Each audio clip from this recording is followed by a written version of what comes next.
Harper Audio presents Real Magic, written and recorded by Dr. Wayne Dyer.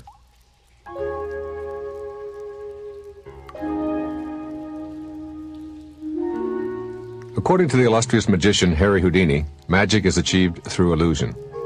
Late in his career, though, Houdini alluded to something that he experienced which he called real magic. He apparently had acquired the ability to produce results that were in fact unexplainable.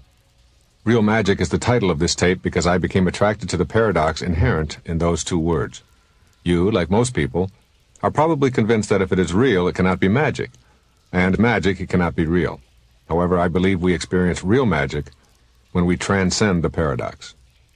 In the past several years, my life has undergone a magnificent transformation. I find myself on a path leading to levels of awareness and results that I can only describe as miraculous. This unexpected turn that my own life has taken has occurred almost without my consent. I had no grand plan. What I did have was a willingness, an openness to seeing things another way. Now that I've been a witness to miracles in my personal life, I feel compelled to share this new magical awareness. Perhaps you've been drawn to this tape by the same natural flow of life that has motivated me to talk about real magic. As I look back at the entire tapestry of my life, I can see that every aspect of my life was necessary and perfect. Each step led eventually to a higher place, even though that step often felt like an obstacle or a painful experience. Begin right now to reconsider your entire life experience as a beautiful journey toward greater awareness. A simple way to do this is to envision your life as a journey with 3 ascending paths. On the first path of your journey, you learn through a process I call enlightenment through suffering. At this stage, you ask, why me, when something occurs that is painful or difficult? After a while, you see, with the benefit of hindsight and suffering, that it allowed you to move on to another life experience of great value. You realize that you had to experience the pain in order to transcend it. Some people continue this cycle their entire lifetime. They never seem to get the message that unless you learn from your mistakes, you are doomed to repeat them. For persons in this category, real magic remains unavailable. If you recognize the first path as a pattern in your own life, then you probably have moved up past suffering as your means to learning to enlightenment through outcome. At this level, you develop a knowing that says, there are no accidents. Everything I am experiencing is necessary for me to move ahead to the next step. This is a shift of paramount significance. The shift in your mind allows you to look at the outcome of an event or experience and what you can learn from it. Instead of a poor me approach, you shift to a learning approach. You ask yourself, how can I create the outcome I want with what I'm presently experiencing? Many people spend their entire lifetimes on this second path. They see obstacles as opportunities. Living at outcome is far superior to living at suffering. What is missing in their lives, however, is the possibility of experiencing real magic and the ability to make miracles happen. For this, one needs to go to the third path on this metaphorical journey. I call the third path purpose. Learning that you have a heroic mission and getting in step with that mission is the path I'm encouraging you to take as you begin to introduce real magic into your life. Everything in the universe has a purpose. The invisible intelligence that flows through everything in a purposeful fashion is also flowing through you. Here's one way to begin the process of getting to purpose. First, think about the concept of eternity.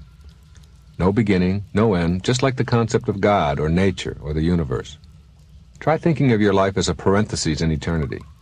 The parenthesis opens the moment of your conception and closes at the instant of your death. The space within this parenthesis is your life, surrounded by something called eternity. There is something that is very much a part of us that is invisible. Call it mind, thoughts, consciousness, soul, or even Louise if you like. The invisible self, the part that is not your physical sensory self, is the part that can contemplate eternity. If you even mildly accept the notion of eternity, then it is real for you. Remind yourself that everything exists for some reason as a part of the perfect intelligence that is the universe. Next, right here and now, go back to being a child again in your mind. You will see that the childhood experiences, whatever they were, helped that little person you were to become the adult you are today. I'm not asking you to judge, like or dislike, approve or disapprove. Simply see that each experience led to the next and offered you something to grow on or not to grow on. As you travel backwards in your mind, you can go all the way back to your infancy, right back to your very beginning. Mentally, contemplate the speck of time immediately preceding your conception when you were still part of eternity. There had to be an instant when, for whatever reason, You came from what we call nothingness to somethingness. The question I pose to you is, why? I suggest that your presence in the world of form has a grand mission, and that you can discover and begin thinking, feeling, and behaving in ways consistent with that mission. For me, Wayne Dyer, in the 1990s, I have gone back in my meditations and discovered why I showed up in form back in 1940. It feels very clear to me. I accept that I was born to accomplish certain things, and that each and every experience of my life since conception has led me to this purpose. My purpose is to give, to serve, to promote peace and prosperity, and to become totally, unconditionally loving to all people. Getting to purpose in life, by going within and discovering that purpose is about loving unconditionally and serving, alters one's worldview dramatically. Miracle making is then just around the corner. Suffering decreases measurably because the emphasis ceases to be, why me? When you go beyond outcome in life, you find yourself unconcerned about what's in it for you. You go beyond success, achievement, and performance as indications of your life's mission. Your purpose takes hold, and you gain a sense of joy and inner harmony, knowing that you are divinely fulfilling your reason for being here. Once you begin the journey toward a life on purpose, you enter the realm of real magic.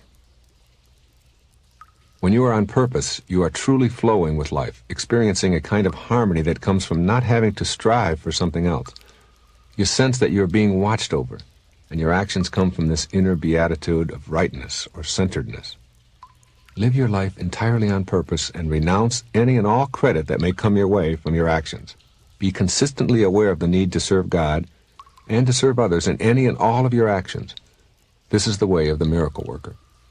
You may be thinking that this is a nice philosophy, but one that is too simplistic in the dog-eat-dog competitive 20th century world. I acknowledge and respect your reservations.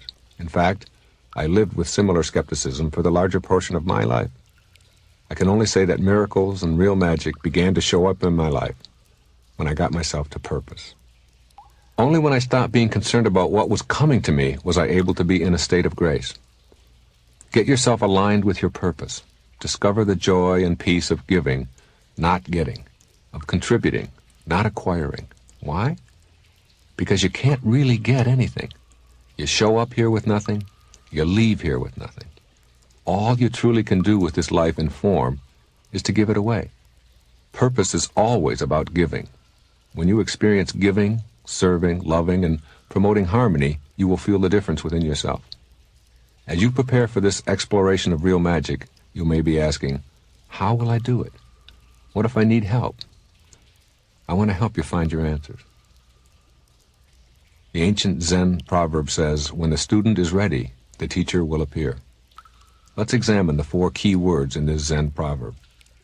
Student. Be a student. Stay open and willing to learn from everyone and anyone. Every single person you encounter in your lifetime has something to teach you. The ability to create real magic involves, first of all, being a student of life. Ready. This translates to being a willing student. As a student who is ready, you are eager for what it is that everyone and everything has to offer you. Teacher. The teacher is everywhere. The assistance you need will be provided by the universe as soon as you convert your readiness to willingness. Once you are willing, you will find teachers in every niche of your life. When you, the student, are ready and willing, the teacher will show up. You simply have to look around, open your new eyes, and silently ask yourself, who is my teacher? Appear. The teacher is making an appearance in everything and everyone you encounter. Today, as you are getting your life on purpose and gaining the ability to make miracles show up in your life, you will recognize the teacher. Once you feel yourself open enough to experience your own purpose for being here, and you have opened yourself up to receiving divine assistance by being a willing student, you will be ready to believe in your own capacity for becoming your very own miracle worker.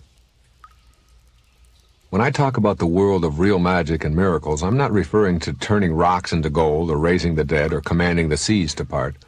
I'm discussing whatever you have considered beyond your ability to create for yourself because of limitations you believe you have. I want you to cultivate the foundation for creating real magic in any area that you would like. You must begin by examining your life focus and beliefs before attempting to implement any real magic strategies. I have identified 7 beliefs that can help you tap the power of real magic. Number 1, there's an invisible but knowable life force within you. Try cultivating an awareness of the invisible life force that suffuses all form in the universe, including your own physical body. This is the same universal intelligence that directs a rose to be a rose, the planets to align and move through space, and you to be you. It is in fact what allows you to perceive and experience your physical body and this physical world in which you find yourself temporarily housed. Number 2, your thoughts are something that you control, and they originate with you. Thought is our way of processing and recording our human experience. Your thoughts create your experience of your health, wealth, and every detail of your world. As a step toward the awakened life of real magic, you must consider how your thoughts have contributed to a non-miraculous, limiting approach to life. Then you will know that you can also produce the opposite. Number 3, there are no limits. All of the things that you have become convinced are limits are products of the way in which you have learned to think. You probably were taught that logic and scientific verification dictate what is possible and what is not. But people who believe only what they can see or prove scientifically are limited by the current level of sophistication of our measuring devices. Be a person who accepts no limits in your mind. None. Number 4, your life has a purpose. The entire universe is an intelligent system. The invisible part of you, your thoughts and feelings, are also a part of the intelligent system that is you.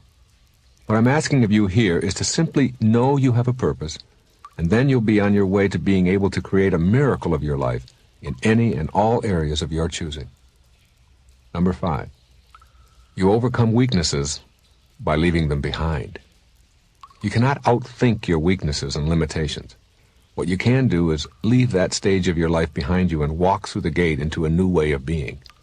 You leave behind the belief that you cannot change, and you will leave behind the physical activity that has supported that belief. Picture it behind you, look back at it, and know that you no longer live that way. Know this to be a truth, and you'll soon see yourself creating real magic in your life. Number 6, examine what you believe to be impossible, and then change that belief. Take an inventory of what it is that you believe cannot happen in your life. Vow at the very minimum to rid yourself of these beliefs. If anyone ever on the planet has overcome a diagnosis of terminal, then know that such a capacity exists within all of us. This universal law that created miracles has not been repealed and never will be. Go to work on that thought right now, in this moment, which is the only physical reality you have. Number 7, go beyond logic. Try to let in the idea that there is another dimension that is very much a part of you, which has nothing to do with logic or scientific validation. You have never seen, touched, smelled, or physically felt a thought or a dream or a feeling, yet you know they exist. And so it is with a portion of your humanity that I call your soul. There are some who will never believe it unless they see it, and others who will see it because they believe it. Few of us have had any training or upbringing in how to tap into the power of our minds. In order to enter the world of real magic, you will need to learn how to go way beyond your rational mind and enter the dimension of spirituality. In order to participate in the high drama of miracle making and real magic, you must believe in your spiritual self, which has absolutely nothing to do with your religious affiliation. Once you have the experience of this invisible dimension and know this higher place that you can go to within your mind, you will have shifted from being an exclusively physical person, a human being having a spiritual experience, to a spiritual being having a human experience. You have the capacity to create miracles and live a life of real magic by using your invisible self to influence your physical reality. When you truly become a spiritual being first and a physical being second, and know how to live and breathe in this new alignment, you will become your own miracle worker. When you examine the lives of the most influential people who've ever walked among us, you discover one thread that winds through all of them. They have all been aligned firstly with their spiritual nature, and only secondarily with their physical selves. Without exception, all of our greatest teachers have been spiritual beings. They didn't limit themselves to the 5 senses in any way. All of the great teachers and doctrines, including Christianity and Buddhism, Judaism, Islam, Sufism, and Confucianism, have left us with a similar message. Go within. Discover your invisible higher self. Know God as the love that is within you. Becoming a spiritual being is synonymous with being a miracle worker and knowing the bliss of real magic. The differences between people who are non-spiritual or physical-only beings and those that I call spiritual beings are dramatic. I use the terms spiritual and non-spiritual in the sense that a spiritual being has a conscious awareness both of the physical and the invisible dimension, while the non-spiritual being is only aware of the physical domain. Here are 12 beliefs and practices for you to cultivate as you develop your abilities to manifest miracles in your life. Number 1. A spiritual being knows that there are other senses beyond the 5 physical senses. The non-spiritual being lives exclusively within the 5 senses, believing that if you cannot see, touch, smell, hear, or taste it, then it simply doesn't exist. As you work toward becoming a spiritual being as well as a physical being, you begin to live more and more consciously within the invisible realm. Hence, a whole new world opens up. Number 2. The non-spiritual being believes we are alone in the universe. The spiritual being knows he or she is never alone. A spiritual being is comfortable with the idea of having teachers, observers, and divine guidance available at any time. For the non-spiritual being, this is all hogwash. This is a physical-only universe to the non-spiritual being, and the goal is to manipulate and control the physical world in any way that we can. Spiritual beings know that they are not alone, and that they can use their own divine guidance to become miracle makers in their own lives. Number 3. The non-spiritual being is focused on external power. The spiritual being is focused on personal empowerment. External power is all located in the dominance of and control over the physical world. This is the power of war and military might, the power of laws and organization, the power of business and stock market games. By contrast, the spiritual being is focused on empowering himself and others to higher and higher levels of consciousness and achievement. It is true empowerment to know that one can live in the world with others who have different points of view and have no need to control or vanquish them as victims. Once you no longer need to dominate others, to acquire more stuff, or to control the environment around you, you will have shifted your focus from external power to personal empowerment. Number 4. The non-spiritual being feels separated and distinct from all others, a being unto himself. The spiritual being knows that he is connected to all others and lives his life as if each person he meets shares being human with him.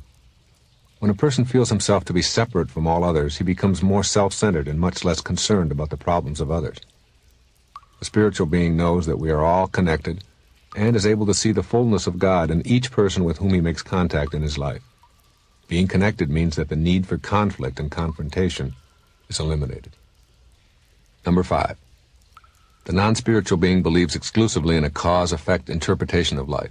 The spiritual being knows that there is a higher power working in the universe beyond mere cause and effect. The non-spiritual being lives exclusively in the world of the physical, where cause and effect rules. The spiritual being goes beyond Newton's physics and lives in an entirely different realm. The spiritual being knows that thoughts come out of nothingness, and then in our dream state, when we are in pure thought, cause and effect play no role whatsoever. Number 6. The non-spiritual being is motivated in life by achievement, performance, and acquisitions. The spiritual being is motivated by ethics, serenity, and quality of life. For the non-spiritual being, the focus is on learning for the purpose of high grades, getting ahead, and acquiring possessions. For the spiritual being, success is defined by aligning oneself with one's purpose. The spiritual being knows that living purposefully involves serving in a loving fashion. While the spiritual being will achieve and perform at high levels and even acquire many possessions, it is not the end-all principle that guides his life. Number 7. The non-spiritual being has no place for the practice of meditation. The spiritual being cannot imagine life without it. For the non-spiritual being, answers are sought by working hard, struggling, persevering, setting goals, and in competing in a dog-eat-dog world. The spiritual being knows the enormous power of the practices of meditation. He knows that meditation makes him more alert and able to think more clearly. For the non-spiritual being, this is perceived as an escape from reality. But for the spiritual being, it is an introduction to a whole new reality that includes an opening in your life that will lead you to miracle making. Number 8. For the non-spiritual being, the concept of intuition can be reduced to a bunch of haphazard thoughts. For the spiritual being, intuition is viewed as guidance, and this inner insight is never taken lightly or ignored. You know from your own experience that when you ignore your intuitive proddings, you end up being sorry or having a hard lesson show up in your life. To the non-spiritual person, intuition is often ignored or shunned in favor of behaving in habitual ways. The spiritual being strives to increase consciousness concerning their intuition. They pay attention to their invisible messages and know deep within that there is something working here that is much more than a coincidence. Number 9. The non-spiritual being hates evil and is determined to eradicate that which he believes to be evil. The spiritual being knows that everything that he hates and fights weakens him, and all that he is for empowers him. The non-spiritual being knows what he hates, and much of his energy, both mental and physical, is devoted to fighting what he perceives to be bad or evil. Spiritual beings do not order their lives to be against anything. They work for what they are for, rather than fighting what they are against. When you fight evil by employing the methods of hatred and violence, you yourself become a part of the hatred and violence of evil itself, despite the rightness of your position in your own mind. Real magic occurs in your life when you have eliminated the hatred that is in your life, even the hatred that you have against hatred. Number 10. The non-spiritual person feels no sense of responsibility to the universe. Therefore, he has not developed a reverence for life. The spiritual being has a reverence for life that goes to the essence of all beings. The spiritual being behaves as if the God in all life mattered, and he feels a sense of responsibility to the universe. Miracle-making capability comes out of a strong reverence for all life, including your own, and therefore, in order to know real magic, you must learn to think and act in ways consistent with being a reverent spiritual being. Number 11. The non-spiritual being finds himself laden down with grudges, hostility, and the need for revenge. The spiritual being has no room in his heart for such impediments to miracle-making and real magic. The spiritual being knows that all spiritual masters have talked about the importance of forgiveness. Forgiveness is an act of the heart. If you fill your inner invisible self with bitterness and revenge toward others, you'll leave no room for the harmony and love that are necessary in order for you to experience real magic in your life. And finally, number 12. The non-spiritual being knows that there are real-world limitations, and that while there may be some evidence that miracles exist, they are viewed as random happenings for a few fortunate others. The spiritual being believes in miracles and his own unique ability to receive loving guidance and to experience a world of real magic. The spiritual being knows that miracles are very real, and that the forces that have created miracles for others are still present in the universe and are something that can be tapped into. The non-spiritual being sees miracles as accidents, and therefore has no faith in his own ability to participate in the miracle-making process. These ideas, which I call the spiritual dozen, require very little of you. They are not difficult to do, nor do they require any long training or indoctrination on your part. They can be accomplished in this very instant in which you are listening. Regardless of how you have chosen to be up until now, working toward becoming a spiritual being can be your specific choice today. You simply have to decide that this is the way you would like to live out the remainder of your life. With that kind of an inner commitment, you are underway. It is most important for you to know, however, that being able to make miracles happen is fundamentally a result of how you choose to align yourself, how you choose to use your mind, and how much faith you have in being able to use your mind to affect your physical world. The ancestor to every action is a thought. Here are some practical suggestions for getting in touch with yourself as a spiritual being. To prove to yourself that you're more than a five-sensory being, write down all the things that you experience within yourself that are beyond your sense of taste, sight, hearing, smell, and touch. By keeping track of what creates your actions, you gain the insight that your actions are coming from something that isn't physical at all. To help you to experience yourself as a multisensory being, test the power of your mind on something that you perceive to be difficult. Visualize yourself doing something such as improving a golf swing, or not having a drink at a cocktail party, or jogging for a mile. Describe it in detail in writing or record it on tape. Do this several times and see if you can manifest the vision in your physical world. When you do, you will have broken through the limit of your five senses. To get acquainted with the reality of your invisible world, question the pure physical evidence reported by your five senses. Your senses tell you that the world is standing still and you are moving upon it. But you know that the world is traveling at dizzying speeds. Assess how much your five senses delude you about your own reality, and then ask yourself why you put so much faith in those senses. To make contact with divine or spiritual guidance, just for a day, suspend your skepticism. Give yourself a gift of a quiet place and a quiet hour all to yourself. Ask for assistance in an area that is troubling you. See if you can create an image of receiving help from a guide that cares about you and wants to extend love toward you. I can guarantee you that if you make this a regular habit, you will begin to go to this magical inner place regularly, and you'll receive the guidance that has previously been so elusive. What you will be doing is making direct contact with your higher self, with the divine intelligence that is always with you. To connect with the invisible dimension we call death, keep track of your dreams, particularly those dreams in which you were in the presence of someone who was in your life but has now passed on. When you're able to make contact with those souls in your dreams and experience how real they still are, you will see that aging and death are only realities for the five-sensory world. You will have an awareness of your own immortality, and you'll begin to know that those whom you've loved and who have passed on are not truly gone from your life. They are there and available for you. To extend your sense of guidance in your life, begin to know that you do not have to sleep to make contact with a soul. If you can connect with the higher dimension in your sleep, work at believing that the same connection, the same loving guidance, is available to you whenever you choose to recognize it. To find models and companions for your journey, read about the personal experiences of people you admire. As you do, look for the spiritual dimension in their personal journeys. Whether your heroes be athletes, writers, clergymen, musicians, artists, or anyone else, virtually all of the truly inspired leaders in their fields have come to a point in their lives where they felt they were being guided. They knew that they were not alone. They began to trust divine guidance in reaching levels they believed could not have been achieved otherwise. To learn new ways of sharing, examine your behavior toward those people in your life that you feel a need to dominate or control. Be it a spouse or children or co-workers, whomever, take some time to relate to them differently by seeing beyond their physical form to the fullness of God that is within them. Once you begin to see past the physical body of those around you, you will begin to relate to the very same invisible force that flows through you and them. To practice a life without a focus on control, attempt to help someone do something for themselves where previously you would have instructed them how to do it. Replace the search for external power with genuine, authentic power, which is the ability to empower others to take control of their own lives. To demonstrate to yourself that you're not alone, picture yourself connected by invisible strings to everyone that you encounter. In this way, you will begin to treat others as if they are truly a part of you. You will have a tendency to extend love and help rather than feel enmity and competition.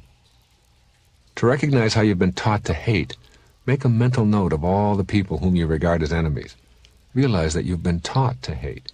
Few people understand the simple message: the enemy is hate itself. Rid yourself of this hatred and fill yourself with harmony. This does not imply that you should be victimized by the ugly actions of others. What it means is that you do not have to have hatred and killing in your heart. To put yourself in touch with the non-physical universe, become comfortable with the concept of nothing. Your thoughts come out of the silent, empty space of your mind. From nothingness to a thought. Effect without cause in the purely physical sense. Miracles do not need a physical cause. Allow yourself to experience the something out of nothing phenomenon. To put yourself in touch with your non-physical self, remove yourself from the physical world for a brief period of time. Quietly, within your own mind, let go of each of your senses, as you do every night while you're sleeping. The more you are able to let go of your attachment to your body through your all-knowing, all-powerful mind, the less you will use your physical state as a way of assessing your life. To keep your focus on purpose rather than on outcome, keep your mind, body, and soul totally in the moment of your activity. In all of your activities, stop and ask yourself, truly, why am I doing this? You will find that the outcome, win, or the reward, is just as fleeting as the moments you participate in the activity. Stay on purpose in your activities, rather than focusing on the ultimate reward.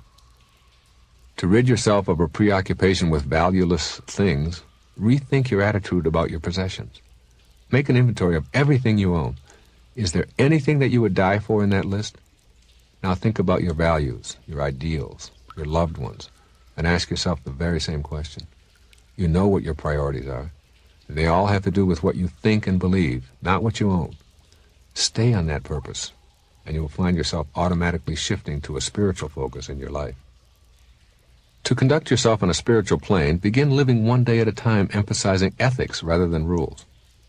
Keep in mind that some of the most despicable human behavior has been conducted in the name of, I'm only following the rules.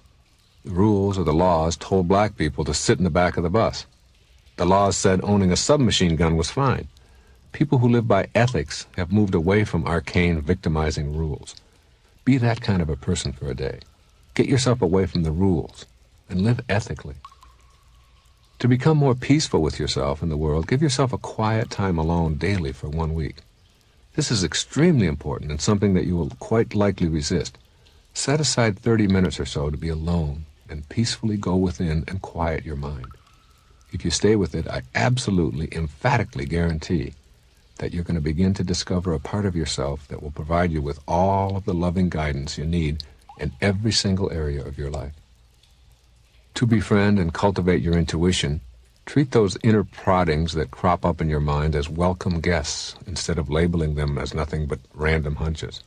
Develop a dialogue with that intuitive voice and simply note what you learn or what happens in the next few days as a result. The next time you have an intuitive notion, choose to follow its lead. To stay focused on what you are for in life rather than what you are against, inventory everything in your life that you are opposed to and then reword your list to reflect what you are for. Rather than being against evil, be for love. Replace your being against your child's bad study habits with being for a self-disciplined young person. Remember that all that you fight weakens you. All that you support empowers you. To develop an empowering attitude towards yourself, restate everything that you dislike about who you are in positive, affirmative ways. Instead of being against your laziness, be for having more energy. By being for your energy, you will take actions correcting your laziness. This is true of all your so-called bad habits. Restate them in terms of what you are for, and you will automatically empower yourself to correct them.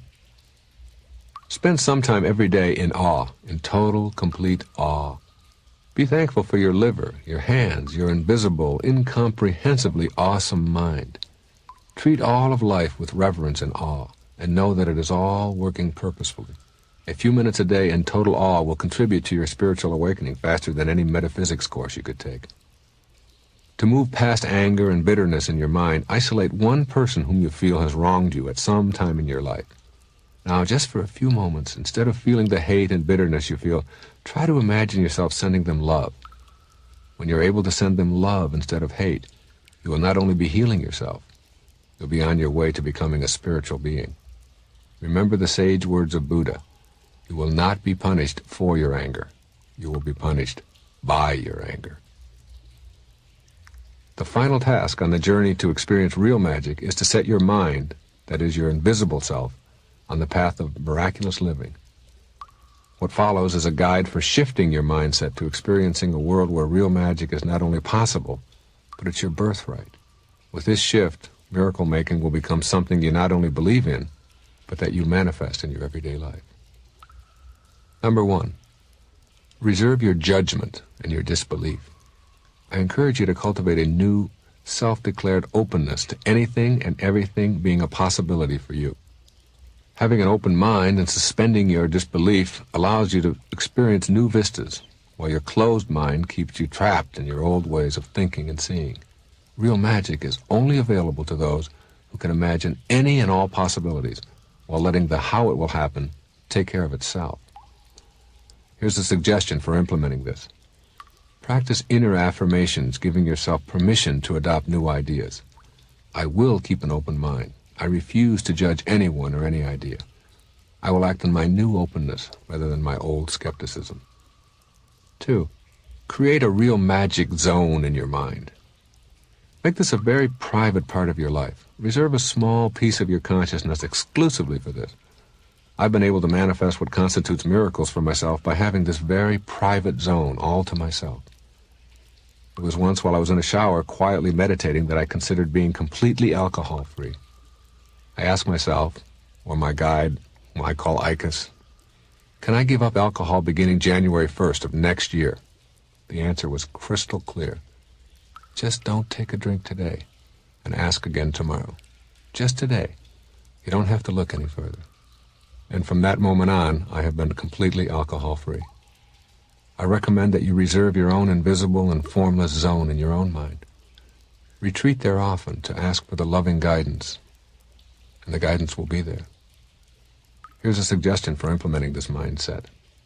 Keep one little corner of your mind open to miracle making. Investigate the lives of other people who've experienced miracles. Know this is possible for you, too. By allowing yourself to be receptive to these stories and genuine experiences, you'll begin to open up your mind to these very real possibilities for yourself. Number 3, affirm yourself as a no-limit person. When you've developed this real magic zone in your mind and trust that you can go there at will, begin to affirm to yourself that there are literally no limits to the powers that you possess. A great rule of thumb is this: if you can conceive of it in your mind, then it can be brought into the physical world. To become your own miracle worker, you'll have to change the thoughts that create your world of limits and boundaries. Why not include the presence of real magic in your life as well? Here's a suggestion for implementing this no-limit belief. Affirm to yourself out loud each day that you are a spiritual being having a human experience, and that in this spiritual realm there are no limitations. This affirmation will help you open yourself up to tapping into the universal forces rather than being a skeptic and never allowing them to work in your life. Affirm it first, and then begin to act on that affirmation. Number 4, develop a new mindset toward the concept of intuition. You really must become comfortable with the idea that strong inner pleadings and sudden hunches are truly inner voices offering you guidance. Think of your intuitive self as God talking privately to you, just as you talk privately to God and call it prayer. I'm absolutely certain that you have numerous stories of times that an inner voice prompted you to behave in what seemed to be an irrational way and turned out instead to be life-saving. It happens to everyone. Most of us get these intuitive signals on a regular basis. Your intuition, that fuzzy inner voice that you hear so often, is a part of your life. It's there. It's real. Pay attention to it. Here's a suggestion for implementing this new mindset. Practice listening to and following your intuition just one day at a time. Try following one of those hunches in a new way just once today. Forget about the outcome and remind yourself that by listening to these intuitive proddings, you overcome an inner mental inclination to ignore them. Number 5, discover the secret that sits in the center and knows. Become familiar and comfortable with the notion that nothingness has something to offer you on your path to real magic. Consider, it's the space between the notes that makes the music. A note without space is one long sound. No nothingness, no music. Consider this: a room is not a room without silent, empty space within, surrounded by the shape of material form. No nothingness, no room. And so it is with you. You too are material form surrounding the invisible, silent emptiness that is also you. Without that nothingness inside, there can be no you. It is out of that secret in the center that you will be able to create miracles for yourself. Here's a suggestion for implementing this. Remind yourself that the world of form surrounds invisible emptiness. Remind yourself that you are form surrounding the invisible life energy. The more you trust that your life is on purpose and that you will not be misguided, the more you will commune in the peaceful, harmonious world of real magic. Number 6, learn to learn through knowing and trusting rather than doubting and fearing. Much of your learning has likely involved questioning your ability to gain a particular skill. You were taught to doubt in a culture that stressed, you can't, it's wrong, you don't have the right background or the right credentials or the training or the experience. Out of doubt came a fear of your greatness, a fear of disapproval, a fear of failure or intimacy, and even success. If you want to become acquainted with real magic, fear and doubt must be replaced with trust and a strong reliance on internal knowing. Keep in mind as you shift to this new consciousness that behind fear is powerlessness. That which you fear you are fighting, and fighting always weakens you. Behind trust is empowerment and love. It is your choice always, and the choice begins in that amorphous inner world of the mind. Here's a suggestion for implementing this new mindset. Just for a few minutes today, in your encounter with strangers, shift to knowing and trusting as your way of interacting. Let go of the doubt and treat that clerk or that telephone contact with trust and confidence. This business of learning through knowing and trusting serves you in millions of ways. Try it. Suspend your doubt and fear and trust that things will work out. Number 7, affirm that your intention creates your reality. Memorize and continually remind yourself, my intention creates my reality. Intention is the energy of your soul coming into contact with your physical reality. What you see around you, who you associate with, how you function daily, and virtually everything about the physical you is a result of your intentions or how your thoughts became energized into action. Creating miracles in your life comes from your intention to do so. Not your wish, not your desire, not your goal, your intention. Then and only then, you'll begin to turn that same potential into your reality in the material world. Here's a suggestion for implementing this. Rather than simply laying out goals or wishes for how you want your life to go, try shifting to the active language of intention. I intend to heal myself of this illness, rather than I wish it would go away. The concept of intention, of applying action to your inner pleadings, will allow you to activate what needs to be done in order to complete the thought and make it a physical reality. This is the very stuff of which miracles are comprised. Number 8, experience surrender and satori. Surrendering is the equivalent of putting inspiration into your life. When you are inspired, you feel purposeful. When you trust in the invisible intelligence of the universe, you feel guided. It can happen in a moment, and it often occurs just that quickly. In Zen, they call this process satori, which translates roughly to instant awakening.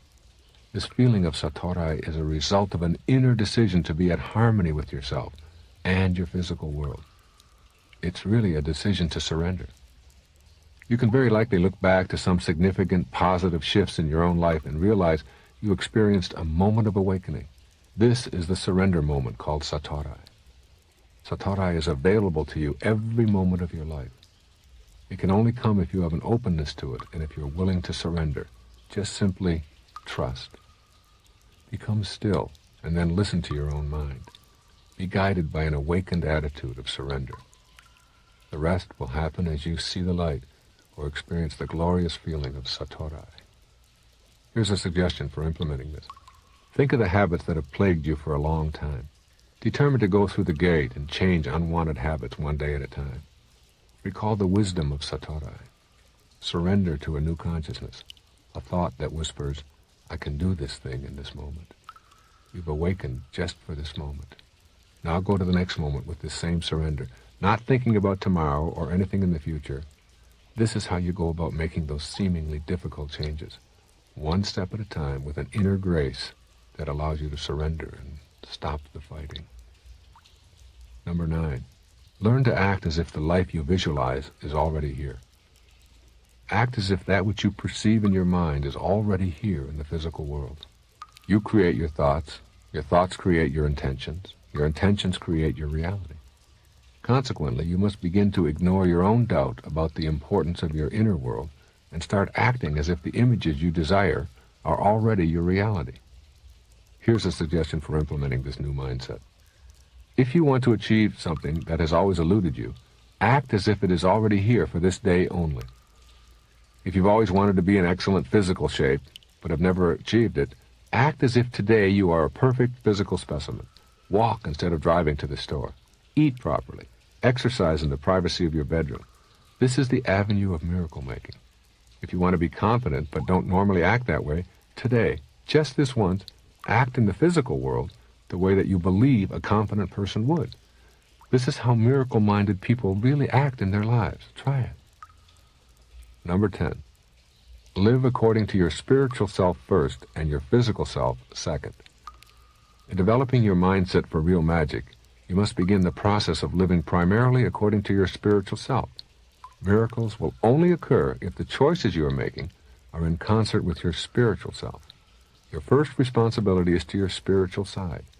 Consult your mind before acting, and therefore become authentic to yourself. It is nothing more than an internal shift. There is no need to rid yourself of physical habits nor pretend that your physical longings don't exist. Instead, what you do is you rearrange your priorities, making first contact with your soul, paying attention to it first, and allowing your behaviors in the physical world to flow from those new thoughts. Look within and listen, and your priorities will be clearly seen and heard by your physical self. Here's a suggestion for implementing this. Rearrange your priorities just for a day. Make your mental images the most important part of your life and live according to them just for this day.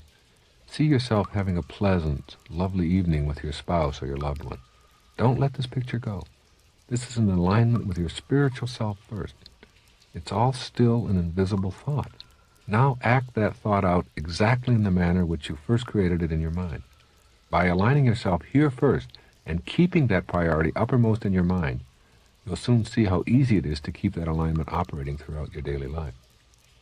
Number 11, study the paradox. You can never get enough of what you don't want. Consider all of the things that people do not want. The alcoholic despises the alcohol which consumes his life, yet he can never seem to get enough of it. So too the drug addict. So many of us disdain the money that seems to run our lives and the need to chase it, yet we never seem to get enough of it. That which you crave sends an unwritten, unspoken message to you. I am incomplete without that which I crave. If I get it, I will be more whole, more complete. But this is an illusion. Since you already are it all, you do not need anything else to complete yourself. When you truly know this, your wants disappear, and you're able to do nicely without that which you don't want, but mysteriously keep on craving. When I gave up the pursuit of money, more of it flowed into my life than I had ever known before. When I gave up needing to be right, I gave up the anger and the grief that accompanied that need. When you know that you're already complete, already whole, the pursuit of things which you truly do not need or want diminishes, and your life takes on the delicious flavor of purpose. Here's a suggestion for implementing this mindset. Create an inventory of those things in your life which you continue to pursue, but truly do not want in your life. Now create an inventory of what you would like next to the one you've just outlined. Rather than deception, you might substitute truth in your relationships. Rather than booze, you might substitute 8 glasses of water a day. Rather than anger, you might substitute love and harmony. By assessing that which continues to rain into your life because you're letting it in and encouraging the leaks in your life, you'll automatically have the handle on a new way of eliminating the erosion in your life. Inventory your life. Get it on purpose. Number 12, ask nothing of anyone and practice unconditional acceptance. All your demands of others create an environment where miracles are impossible to manifest.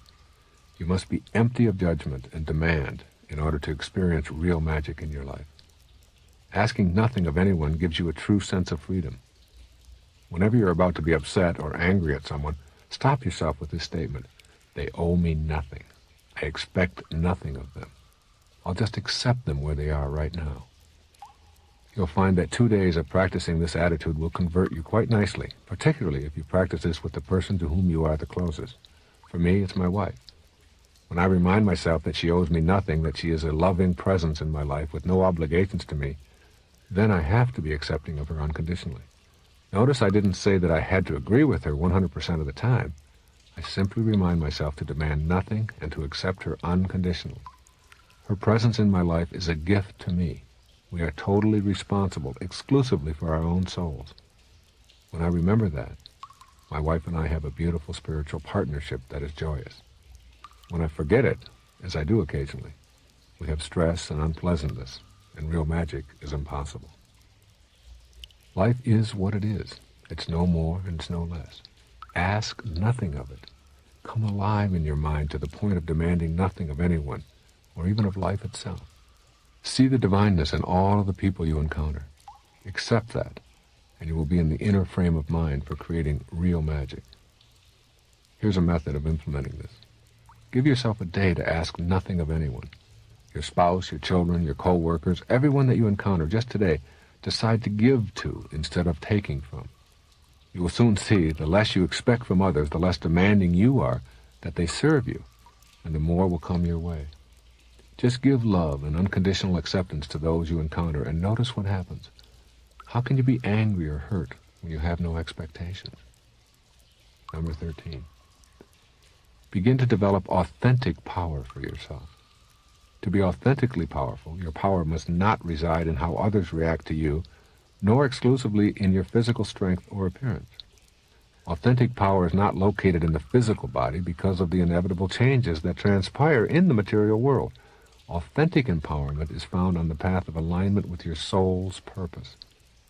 With each step that you take to align yourself with your soul's purpose, you further empower yourself. As you listen to this tape, remind yourself that your objective is personal empowerment, to literally become your own miracle maker. When you become realigned, you will follow your inner signals almost effortlessly. The physical temptations will remain, and occasionally you will allow them to win, but your new spiritual alignment will dominate your life, and a periodic slip will not dislodge your authentic self. Align yourself to the soul. Listen to those inner pleadings to be at ease and on purpose, and you will shift your life over to being an authentically powerful person. It is with this mindset that real magic will become available to you as a life choice. Here's a suggestion for implementing this. Detach yourself for a brief period from the behavior of controlling others through your size or your authority position or your physical appearance or your age or your wealth or anything that's external to yourself. Imagine yourself as just a soul interacting with other souls.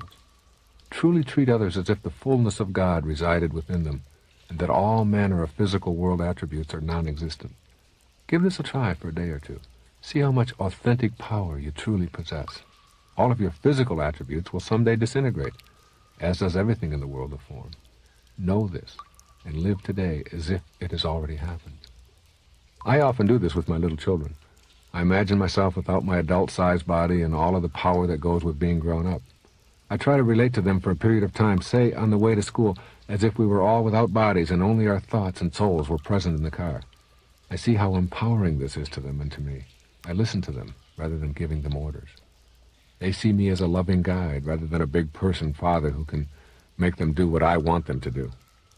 Give up your need to control and substitute a kind of unconditional acceptance of those you meet as soulmates, all equal in the eyes of God. You will be surprised at how you will empower others as well as yourself when you shift your inner world away from domination and control to one of unconditional respect and loving harmony. And finally, number 14, practice daily meditation. This is all out crucial.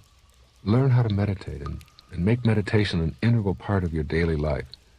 This final step in creating your miracle mindset is, for me, the most significant. 5 years ago, I couldn't imagine myself meditating on a regular basis. Today, I can't imagine myself or my life without it. It's the vehicle I use to create the state of mind I've been describing. Meditation teaches you to be peaceful, to remove stress, and to receive answers where confusion previously reigned, to slow yourself down, and ultimately to be able to go to that peaceful place at any time. And I do mean any time. In the middle of a business meeting, in the midst of a tragedy, or during an athletic competition, any time. Meditation can and will help you to become your own miracle worker and come to know the meaning of real magic. There's no right or wrong way to meditate. There's no specific strategy to follow. It truly is just allowing yourself to go into another dimension that is free of the limitations that you experience in your physical world. In your meditative state, you can play out a difficulty or problem in your mind. See it. Experience it first within your invisible self, and then play it out how you want it to go in your physical world. Remember the key. As you think, so shall you be. There are many wonderful books and guides on the subject of meditation by people far more qualified than I am. I will describe how meditation works for me. However, you will only know what it is and what benefit it offers you when you experience it directly. I have found that my most valuable meditation time is early in the morning. You might want to take that last hour in the morning before you normally would have awakened and devote it to meditation. Don't worry about being fatigued, because it seems that 1 hour of meditation can be the equivalent of an entire night's sleep. My first objective in meditating is to get myself to an alpha state. What works for me is taking deep breaths and concentrating totally on the longest intake and outtake I can manage without having any intervening thoughts. I avoid the temptation of endless thoughts bombarding my consciousness by repeating the word I as an inner mantra, very slowly to match my breathing pattern. The alpha state is an incredible lightness of being. I then concentrate more fully on my inner vision and may elect to create a pure white screen. I feel alone, peaceful, blissful, and ready to use this meditation time in any way I desire. Each session offers numerous opportunities to use this time in a valuable way. You are now entering the spiritual world as you elect to go within yourself and discover God. I welcome this time and suggest it to be treated as divine and special. Don't let anyone degrade it or impinge upon it. The practice of active meditation includes presenting problems or questions for consideration. I often ask, what is the lesson here? Or how can I benefit from this situation? For example, at one time I was experiencing some difficulties with my 14-year-old daughter. At issue was a boy she wanted to date, and it felt impossible to talk to her without our communication being mired in upset and obstinate behavior. In a meditation, I asked the question, what is the lesson here? How can I be of service to my daughter? Suddenly I saw her on my inner screen. She was crying, and I asked her, what's the matter? She responded, I can't talk to you about it. You're my father. You really don't understand. I visualized joining her, held her hand, and said, I agree with you. I am prejudiced and overly protective as your father. But I know someone you can talk to. Then, all in my mind, I transformed myself back to her age. There I was, 15 years old, holding my daughter's hands. As a teenager, I asked her to tell me what was bothering her. She opened up, telling me, teenager to teenager, all that bothered her about her father. She related, among other things, how I couldn't be objective and didn't trust her to have good judgment. When I came out of this meditation, I was crying, but I felt as if I'd made a breakthrough. While it was merely a ritual of the mind, it was truly a miracle in the making. Later that morning, I had perhaps the most meaningful conversation with my daughter of our entire lives. I related what had taken place in my meditation. We sat holding hands, explaining to each other how we felt and vowing to share more openly what was troubling us. The situation was resolved. We hugged each other and said, I love you. I will try harder to hear your concerns. Both of us said these magic words. I've included this little story here as an example of one of the many things you can do while you're meditating. The vehicle of meditation offers uncountable opportunities to resolve conflicts. The guidance is there within you. While meditating, you can ask questions and receive answers. You can also go backwards in your life and relive experiences and be able to see the lessons that each of those life experiences provided. You can commune with those who were once in your life and are now either in a different part of the physical world or who have left this physical world. You can learn to get to the heart of any illness that may be a part of your life, blessing the discomfort or disease and seeking the illness's meaning. You also may come into contact with your healing capacity. You can discover that your mind is capable of creating chemicals that will reduce your discomfort and aid your healing. You can learn to ask for and receive the courage to make significant changes away from addictive poisons and unhealthy lifestyles. You can also just simply empty your mind and quietly go within and allow whatever guidance is there to come to you in that quiet, empty, silent space within you. After meditating, I enjoy a continuation of the experiences of that incredible lightness of being. I feel centered and focused and relate to others, seeing the fullness of God in them. I really cannot emphasize enough how valuable the practice of meditation is for me. My technique is my own. It's not part of any formal meditation training. It works for me, and it has evolved, as will yours, from having the intention to make contact with this higher part of yourself. When you believe it is there, you will discover how. There are many wonderful books and guides available to assist you in the how, but at this point, you need the intention to discover it for yourself.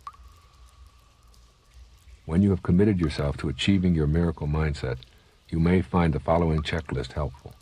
These 14 suggestions are only a beginning, but they are the keys that can unlock the door to real magic thinking in your daily life. Here's a review. 1. Reserve your judgment and your disbelief. 2. Create a real magic zone in your mind. 3. Affirm yourself as a no-limit person. 4. Develop a new mindset toward the concept of intuition. 5. Discover the secret that sits in the center and knows. 6. Learn to learn through trusting rather than doubting and fearing. 7. Affirm that your intention creates your reality. 8. Experience surrender and satori. 9. Learn to act as if the life you visualize is already here. 10. Live according to your spiritual self first and your physical self second. 11. Study the paradox, you can never get enough of what you don't want. 12. Ask nothing of anyone and practice unconditional acceptance. 13. Begin to develop authentic power for yourself. 14. Practice daily meditation. Once you have the inner way, The outer way will follow. This tape emphasizes your unique capacity to create real magic in your life. The central premise is that you become what you think about all day, and those days become your lifetime. It is my belief that you have been taught the physical limitations of your own body. You have been taught what it can do and how well it can do it, how often it gets sick or injured, how difficult it is to stay at perfect health, approximately when it will die, and what diseases and addictions it can and cannot overcome. You've been subjected to what amounts to an indoctrination of your own limits as a physical being. This section will help you unlearn most of what you've been taught. To create the miracles that you seek in your physical body, you will need to follow some new strategies. I know that you are already a physical miracle waiting to unfold. I'm absolutely convinced that you can have it all when it comes to your physical body, and that you need not experience the limitations that characterize your way of living. I also know that you know what to do about it. You don't need another diet book or another exercise video. What you need is the ability to translate what your mind already knows into physical reality. And this is all accomplished by realigning yourself along the principles outlined in the first part of this tape. Now it is time to get specific about your physical body and get you started on manifesting miracles in your health and physical accomplishments. As you approach this subject of real magic for yourself as a physical specimen of perfection, keep in mind the body that you have showed up in. As you consider what it is that would constitute a genuine miracle for yourself related to your physical being, just ask yourself the questions that are truly important to you. What would you like your body to look like? What would you like it to be able to realistically accomplish? What poisons would you truly like to see out of your body permanently? What healings would you love to see take place? After asking yourself these questions, try this terrific exercise. Stand before a full-length mirror and close your eyes. Now envision precisely what you would like this physical body to be able to accomplish, how you would like it to look, how healthy and addiction-free you would like it to be. Get this vision firmly planted in your consciousness. Now open your eyes and look carefully at the body that you have created. Defining your miracle is the first step toward making it your reality. Remember, your body is only the physical package that houses the invisible part of you we call your soul or higher self. So let's consider what you need to do with your mind in order to create real magic in the realm of your physical body. Become a student of your physical body. In your mind, decide that, in spite of present physical health or abilities, you already are a miracle. Let's assume a nagging doubt is still there and that you want to experience real magic in the physical body that you occupy, but you seriously doubt your ability to do so. What you guarantee with that mental doubt is that you will not receive the guidance and assistance that you need. Your mental doubts are sending real magic away. It is incumbent upon you to examine how to change those thoughts around so as to give yourself the opportunity to create real magic in your physical being. If you are a student truly getting ready to be ready, you will assume responsibility for all that you have created. Then, re-examine how you've used your mind to create the physical body that houses your soul. In order to remove that nagging doubt and transcend that old way of thinking and creating your physical body, take an honest look at how it has been working and then commit yourself to a trial period of change. Once you have firmly entrenched a new way of processing the creation of your physical life, your teachers will begin to show up just as they have all along. But now you'll be in a position to accept the assistance they will provide. You can learn to develop more trust and faith in your body to heal yourself and stay healthy. How? Begin with a review of the 7 steps to achieving real magic as they apply to your own physical body that I presented in an earlier section. 1. That invisible life force. Have you recognized the all-powerful invisible life force that is within you? Learn to tap into this life force when you're trying to understand the physical workings of your body. In order to be a student who is ready, begin to re-examine those negative inner voices and, at the very least, start to challenge them firmly. You must convince yourself of the power of your mind to heal and strengthen itself. You must have this as a belief. Number 2, your thoughts originate with you. Rid yourself of the belief that you are not in control of your body. Give yourself permission to use that invisible will in a way that opens up your physical world to what has seemed impossible. 3. Remember, there are no limits. There is nothing to stop you from converting your illness to wellness. Nothing. If you are hearing this and saying to yourself, he's wrong, he just doesn't know my condition, then that is what you will be using to create your physical body. Your limits will be what you defend and believe. All the negative conditions of your body, all of them, are capable of being reversed in some miraculous way. But only if you know and understand that the limitations that you experience are the result of limited thinking and limited believing. 4. Your life has a purpose. It is very likely that your physical body has been as purposeless as your non-physical self. You must get your body to purpose as well. Seriously seek to discover the lesson embedded in your weaknesses.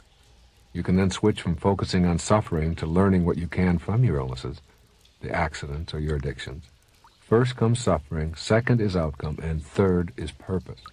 You will treasure your physical being as a vehicle that houses your soul, and you'll be in awe of its perfection and its beauty. It will be a joy to feed it properly, to remove the poisons, to heal it naturally, and appreciate its perfections.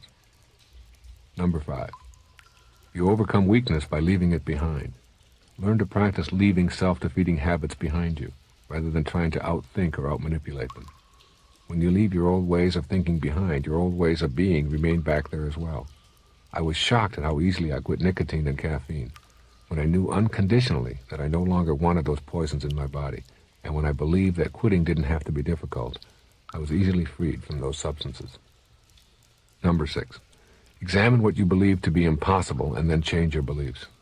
If you thought you were relegated to a lifetime of addiction or disease or discomfort, you will re-examine that belief and begin to apply real magic thinking in its place. The words, "it's impossible," are symbols for thoughts. Miracles can only happen when you get rid of that concept of impossible and allow yourself to experience the magic of believing. And finally, number 7, you must go beyond logic. Abandon your heavy reliance on your rational mind as your guide. Your rational mind plays tricks and it deludes you. Allow yourself the luxury of believing in the divinity of your own soul. Know that you, body and soul, are a miracle, and that nothing that you can imagine in your mind is impossible. Even the creation of life itself comes from that invisible dimension of thought. These are the 7 steps to real magic revisited for the benefit of applying them to your physical self. The way to the actual creation of that new self, as with everything you have to learn, begins and ends in your invisible self, your magical mind. Jose Silva, the founder of the Silva Mind Control Method, is a man I've admired for a long, long time. I've used the Silva method of visualization myself for many years. It has helped me to overcome illnesses and accidents and to avoid surgery. I was able to heal myself of a hernia that I had been advised would require surgery. Obviously, I have a great deal of faith in the power of the mind to heal and assist us in creating higher and higher states of health. Jose Silva presents numerous case studies of people who were told their physical ailments were beyond their control, yet overcame them. The stories of people who've been able to manifest physical healing miracles are legion. The key to miracle making is not in reading a book or listening to another's words, however. The key is knowing when you are told that you have some kind of physical affliction that you can either prepare to suffer or prepare to heal. Your health is the result of an intelligence that is in every cell in your body, and that intelligence is neither visible nor identifiable. In order to create perfect health for yourself, you need to understand that the mind is the place where you process it all and decide about the physical reality you're going to experience. For now, keep alive the vision of what it is that would constitute your own personal health miracle as you explore the realm of miracles in your physical abilities. And the same strategy for manifesting miracles in your physical accomplishments applies to all other areas of your life. Real magic can only be accessed if you shed the doubt and fear and convert yourself to a spiritual being. Your great physical accomplishments which are yet to come are indeed miracles for you as you contemplate them today. Go within to the peaceful solitude of your mind. Access the higher part of yourself and know you are not alone. Stop competing with others and use your mind to allow your physical self to go to its highest level. Most people have built up a defense system for their particular addictions, and they argue for and defend their habits. Addicts, which includes almost everyone on some level, really want others to believe they do not have a problem. Inside, in that invisible place where truth keeps smacking oneself in the face despite external denials, all addicts know that they have a problem and that they would rather not be poisoning themselves. They believe they just need more courage or strength or will to change. It doesn't matter how far down you've gone, you have within you the ability to make a miracle of your life and rid yourself of addiction. Miracles in your physical world, whether they be healing yourself, achieving maximum physical health, ridding yourself of an addiction, or accomplishing a longed-for achievement, all depend on how you as a spiritual being choose to use your invisible mind and the guidance that is available to you. Here are some specific suggestions to make this your own personal reality in a brief review of the mindset necessary for creating miracles. Practice affirmations as part of your daily agenda. These affirmations will help you remove the doubt and judgment that keep you from moving to the next level in the physical plane. Here are some examples. I am in the process of creating the miracle that I deserve. I am willing to release that which has inhibited me up until now. I trust that I am not alone and that I will receive guidance when I'm ready. I am ready. I know that I have the capacity to accomplish anything that I conceive of in my mind.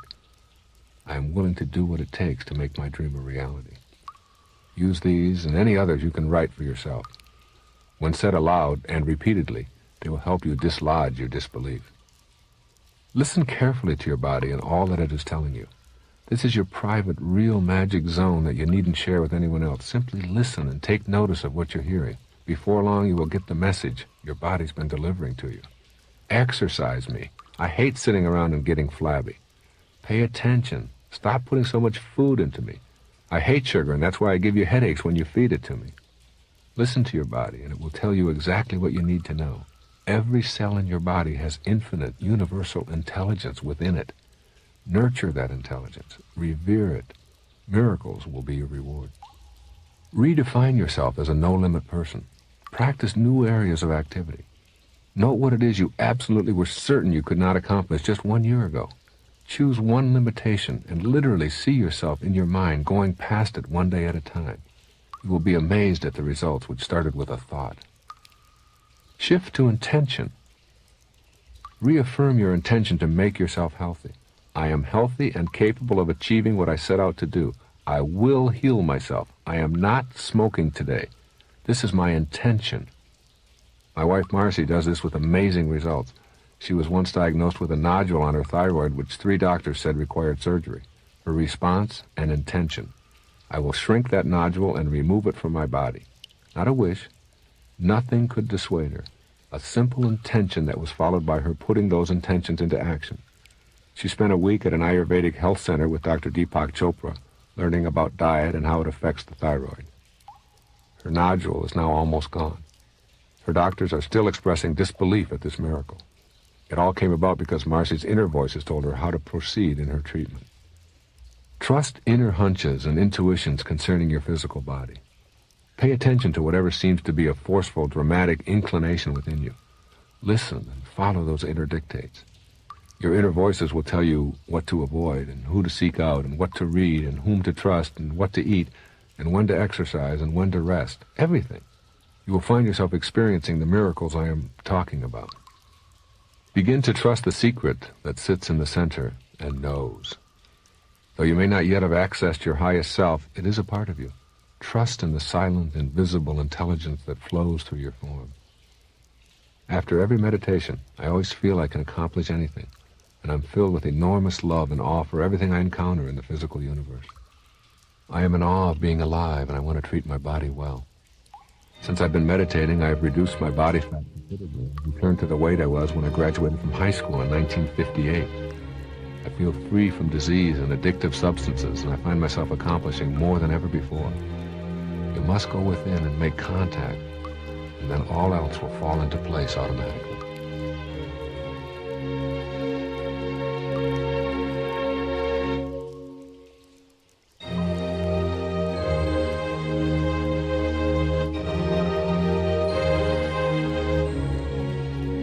Substitute knowing and trust for doubt and fear.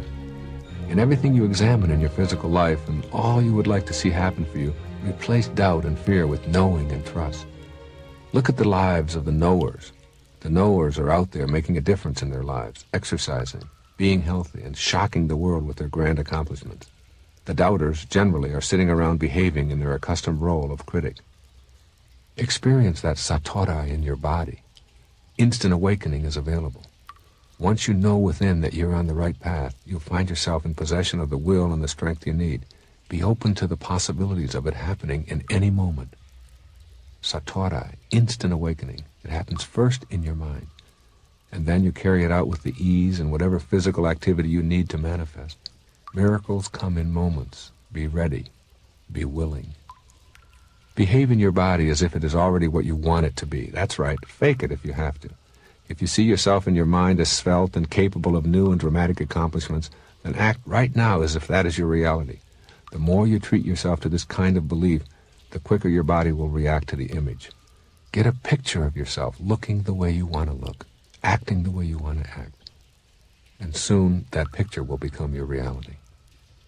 Remind yourself that your spiritual side has primary importance. Realign yourself so that your spiritual self has primary importance, and your physical self will then follow. Treat your entire being, body, mind, and soul, as one great big spiritual package that cannot be separated. Be a spiritual being first. Remember each day that you can never get enough of what you don't want. Look at all of your addictions, minor and major. Your body doesn't want that addictive substance or that excess food. The more you poison yourself, the more you convince yourself that you cannot overcome the addiction. This fills you with doubt coupled with fear, and lo and behold, there you are, incapable of getting past your addictive behavior.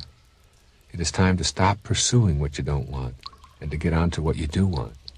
You don't need another body. You need to trust in the divine intelligence inhabiting the one you have. Ask nothing of anyone in terms of helping you to get better. Don't expect assistance from anyone in your physical world. Send out love to others. Radiate your divineness out there. But know that no one else can do it for you as you create your own miraculous existence. Remember, you are powerful as a person only if you are giving yourself away. Your power and authenticity as a person will not be measured in duration, but in your donations of love. This is authentic power. Seek power in the physical body you occupy so that you can be even more purposeful, not so that you can control others. Go for authentic power, and you will see your physical body going along nicely for the ride.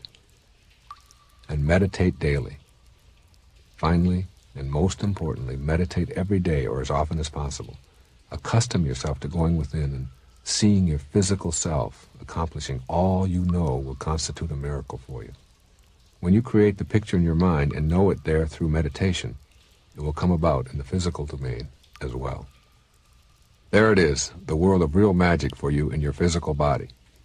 That self of yours is a miracle. That body that you occupy is a miracle. Know it. While I've been talking at length about the inner journey, it still all gets played out in your relationships to others who share this world with you. When you are inspired in your relationships and have mastered how to live peacefully and joyfully with others, your life will be on the path that I've called purpose. In short, you will be experiencing real magic throughout your life when your relationships are in order. Imagine what would be the ideally perfect state for you in terms of how you relate to others. Don't let anything get in the way of this vision. This is your fantasy. How would you like your love relationships to be each and every day? How would you like to relate to your children?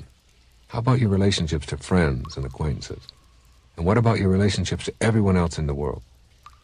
What would you like all of these relationships to be like if you could wave a magic wand and decree that it would be so? The ability to create magical relationships in your life begins and ends with you. If you want to create miracles for yourself and truly live a fulfilled, self-actualized life, it will require nothing more of you than to accept complete responsibility for how you choose to relate to all of the other people on this planet. This, like the other areas of real magic, may require a great deal of unlearning and a willingness to think in new and magical ways. Now prepare yourself for some real magic in all of your personal relationships.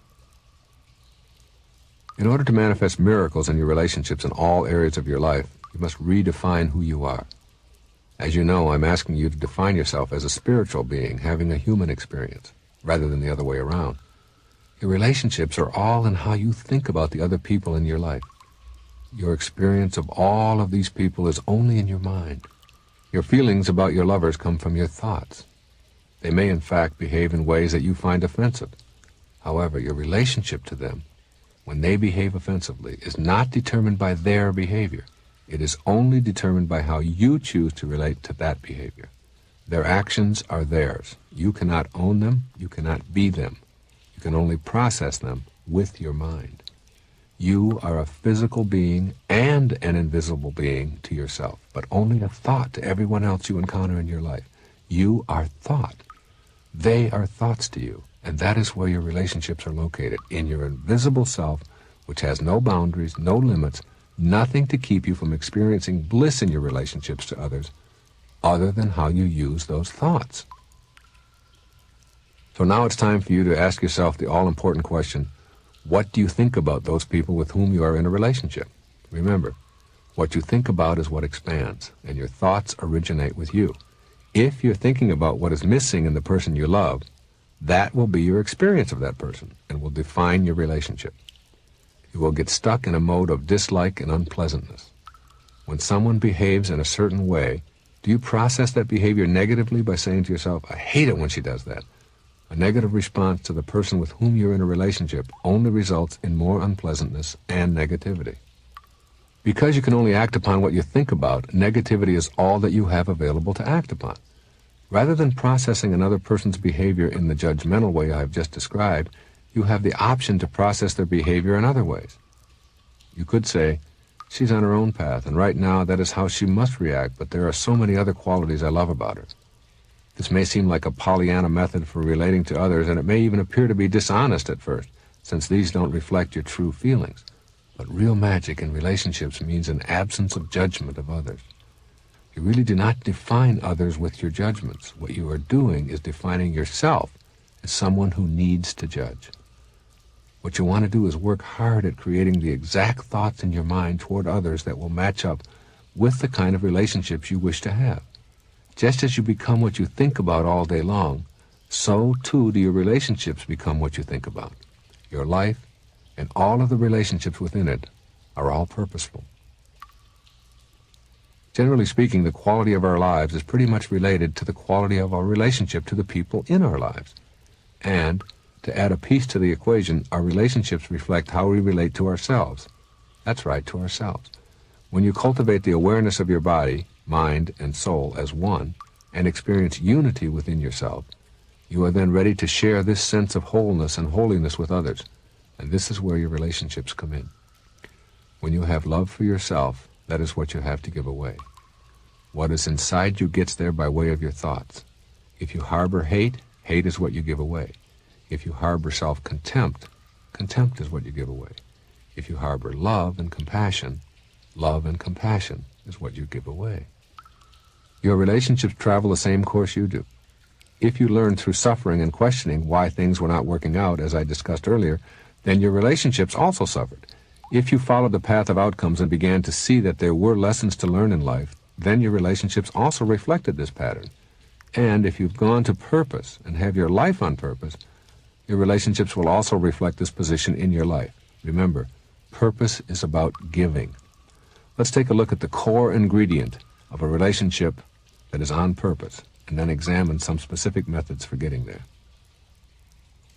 At the center of a purposeful relationship is love, but it is more than simply being able to say the words, I love you, for the words are used by people who also berate and harm each other on a daily basis. Love is giving, and it has nothing to do with what you receive. This ingredient of love at the level of giving is how purpose is defined, and it is the ultimate in creating miraculous relationships. Even in the act of sex, the most exciting and fulfilling sexual encounters are those in which you know you are giving and asking for nothing in return. To know you are satisfying your partner truly and authentically is all it takes to have a perfect sexual encounter. When you begin to think only of yourself and how good a lover you are or how excited you feel, you've shifted off of purpose and retreated back to outcome in your sexual activity. It is perfect when you are giving. It lacks something magical when your mind is on receiving. This ingredient of giving extends way beyond the sexual part of your relationships. It goes to all levels, even to those relationships in which sex plays no role whatsoever. If you have love inside of you, that is all that you will have available to give away. You begin to see the fullness of God in everyone you encounter, and the level of your relationships to others takes on the glow of real magic. You see your children and all children not in terms of what they are doing or how they're behaving or misbehaving, but beyond to the invisible part of them, the soul that is in that young body. You meet that soul with love and radiate it outward to them, and they will in turn respond with love. You have loving relationships with others because you bring love, rather than because you seek it from others. Members of your family with whom you have had a difficult time relating are no longer the source of your disdain. Your anger and negativity is gone, replaced by non-judgmental love. This does not require long years of therapy or the assistance of support groups or drugs or special herbs. It requires only that you shift to being a spiritual being first and a physical being second. Your friendships and business relationships can also improve dramatically with this new giving approach.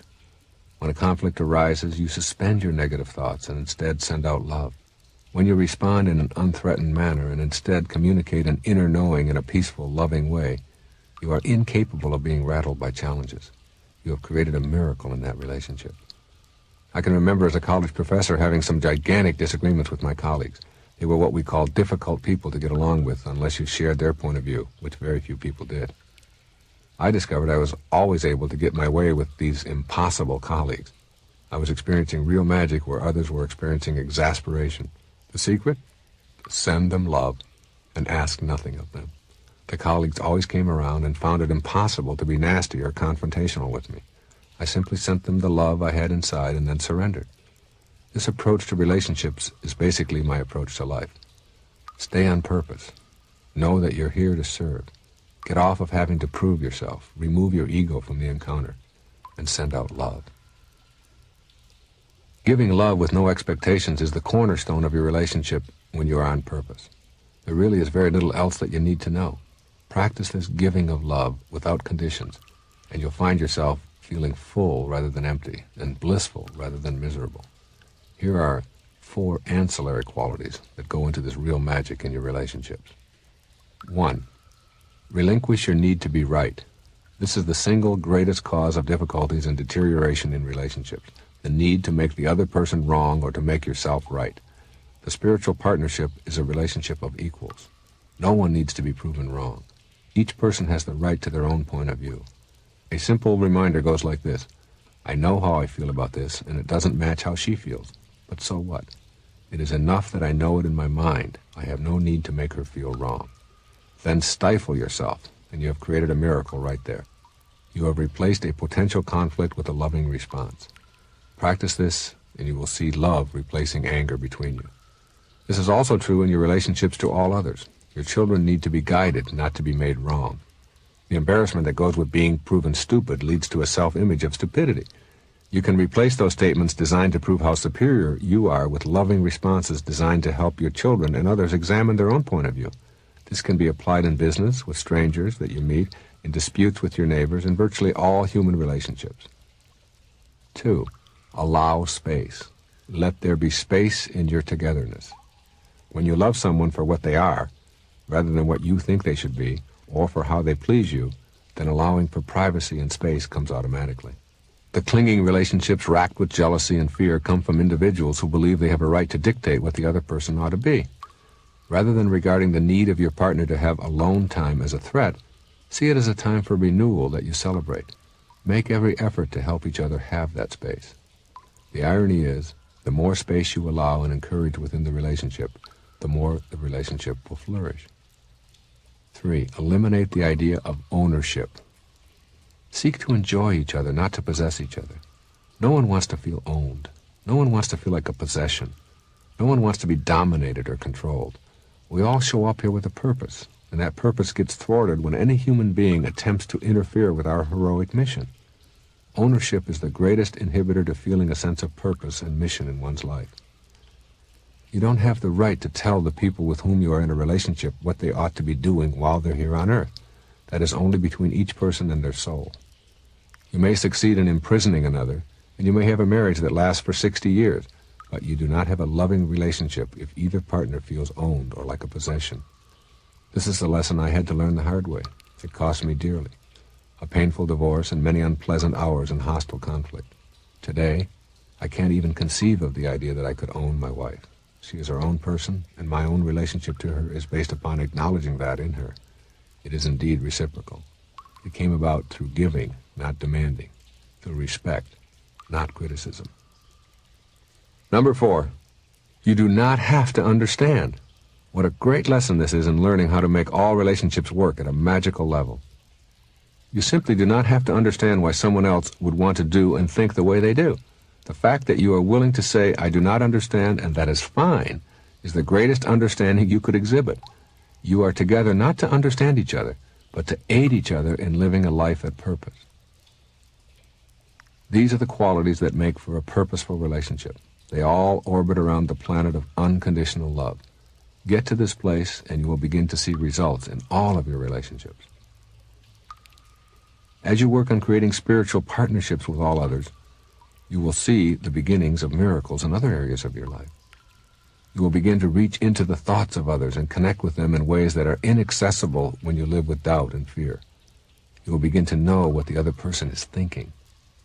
This higher state of consciousness that begins to develop between you and others is the full-scale use of that intuition I've been talking about. You can now literally connect to that same infinite, invisible intelligence in those you love deeply and experience a new connection, a new relationship. You are connecting on a higher level, a new level of awareness that you will come to call real magic. As you reach higher and higher levels of spiritual awareness, you will discover that what was once viewed as a miracle in your relationship is now your way of relating to all others. This new way of being in relationship extends up and down the spectrum of your contacts with all others. You become a giver, a person on purpose, and you focus on their quotas first and trust the universe to provide for you. You have created miraculous relationships by connecting to all others through the Tao, or the God that suffuses their physical form. You have shattered the illusion of your separateness and created a way to be connected instead.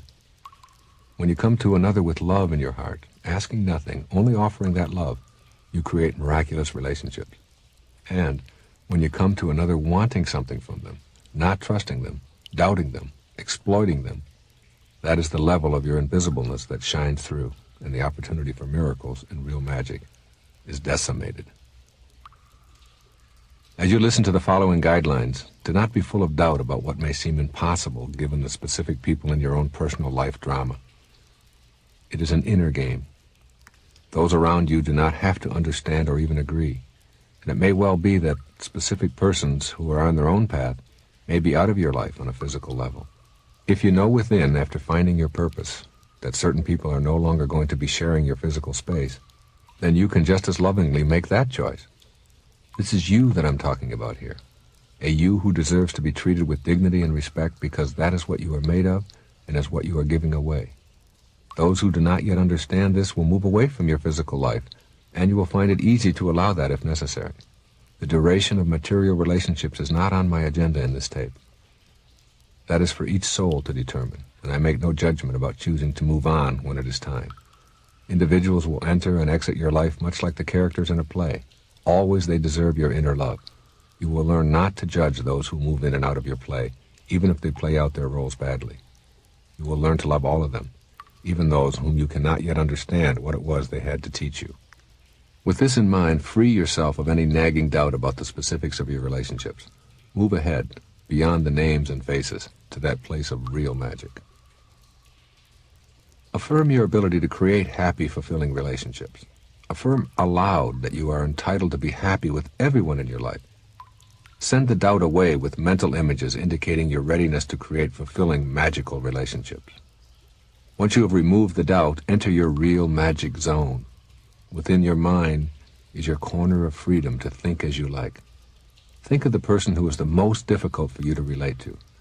Perhaps it is an inconsiderate parent, or an impossible co-worker, or a tyrannical spouse. Now overcome your inclination to respond with anger and hostility. Visualize yourself sending out love and paying no attention to how the person responds. This mental practice will ultimately become your reality in the physical world. The universe will provide everything else that you need. Accept the limitless possibilities of your relationships. That glow you once felt in your relationships, perhaps when you were a budding teenager, was created by your thoughts, not your hormones. Know within that the only limitations you have to magical relationships are those you have imposed upon yourself. No limits, nothing but love. That is your mission, and you practice it by seeing the fullness of God in everyone you meet. Practice trusting your intuition, that invisible inner voice that guides you in all things, including your relationships. Surround yourself with people who encourage you to be all that you are capable of being. You will know who those people are. Stop forcing yourself to make a relationship work. It cannot be forced. The people around you must be interested in assisting you in your spiritual development. Your intuition will tell you who these people are. Don't ignore it unless you want to return to suffering as the way of learning your relationship lessons. Ask for guidance in all your relationships by going within to the secret that sits in the center and knows. You will be guided to give. Do so freely, without expectation. This very day, choose one friend or acquaintance to relate to from this place of inner knowing.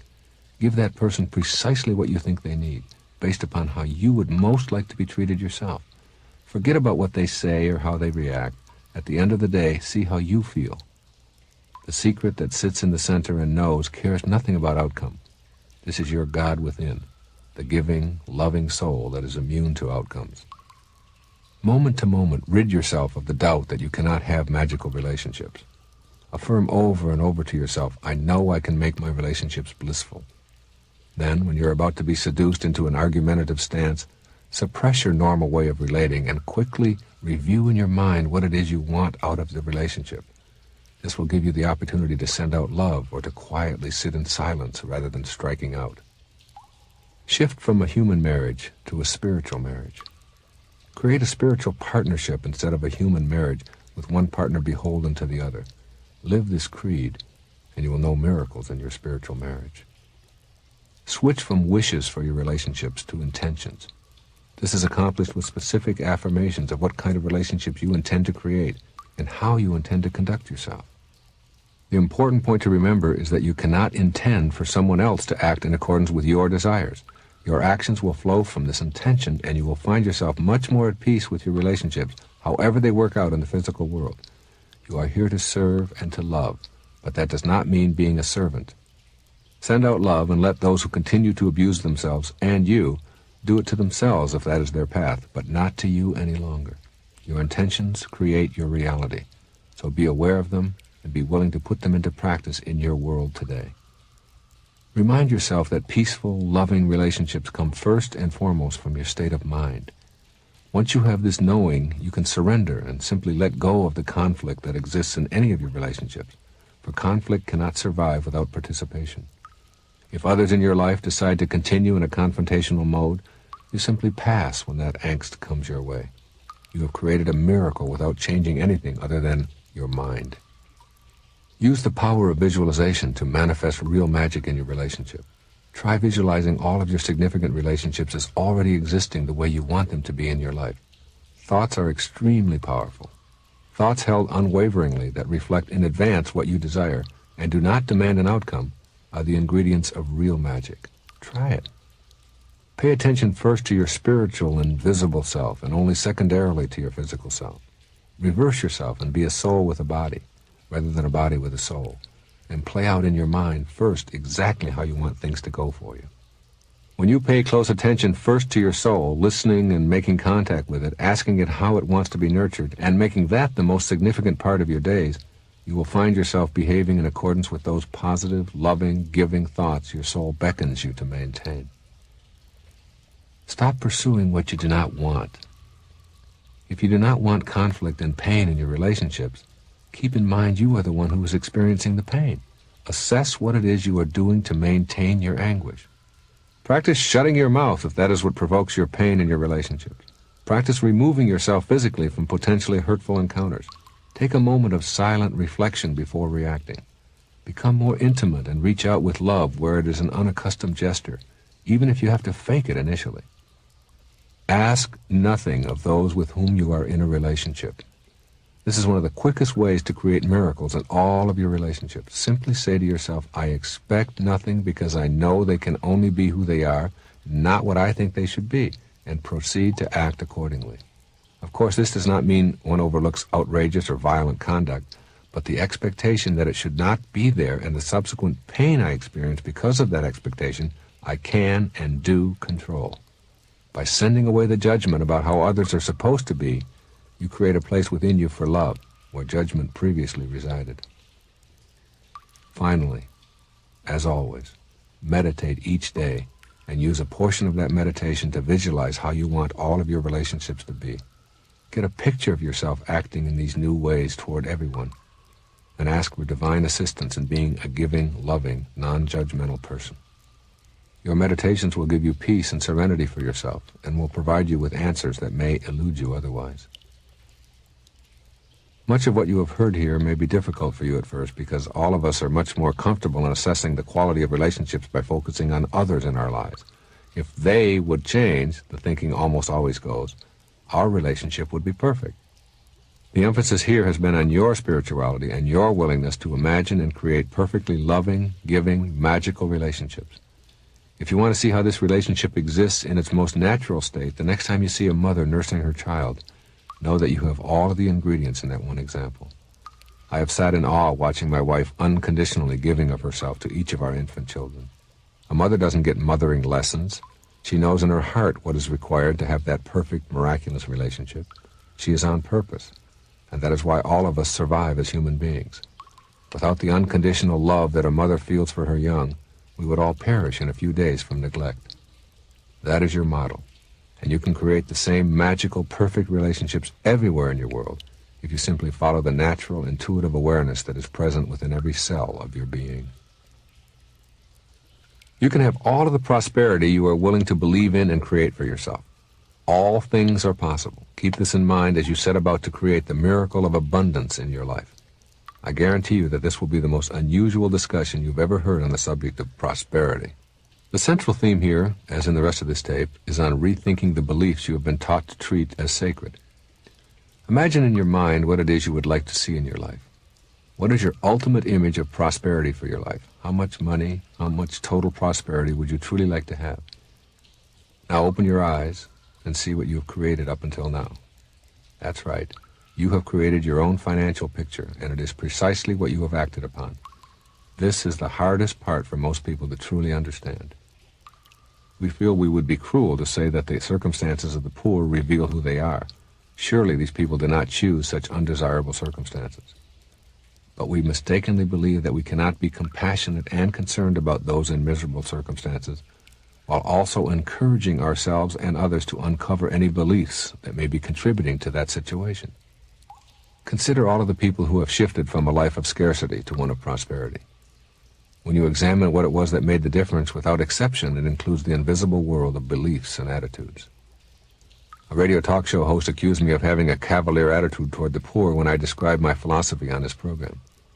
My contention was that being broke is a temporary state of affairs that afflicts almost everyone at one time or another, but being poor is an attitude, a set of beliefs that gets reinforced when we shift to blaming life circumstances for the conditions of poverty.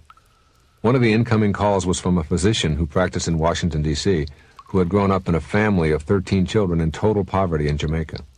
He ended his personal story saying, "Without my invisible picture of myself as a doctor, I could never have escaped the life of poverty that continues today for most of my brothers and sisters and all of my friends back home."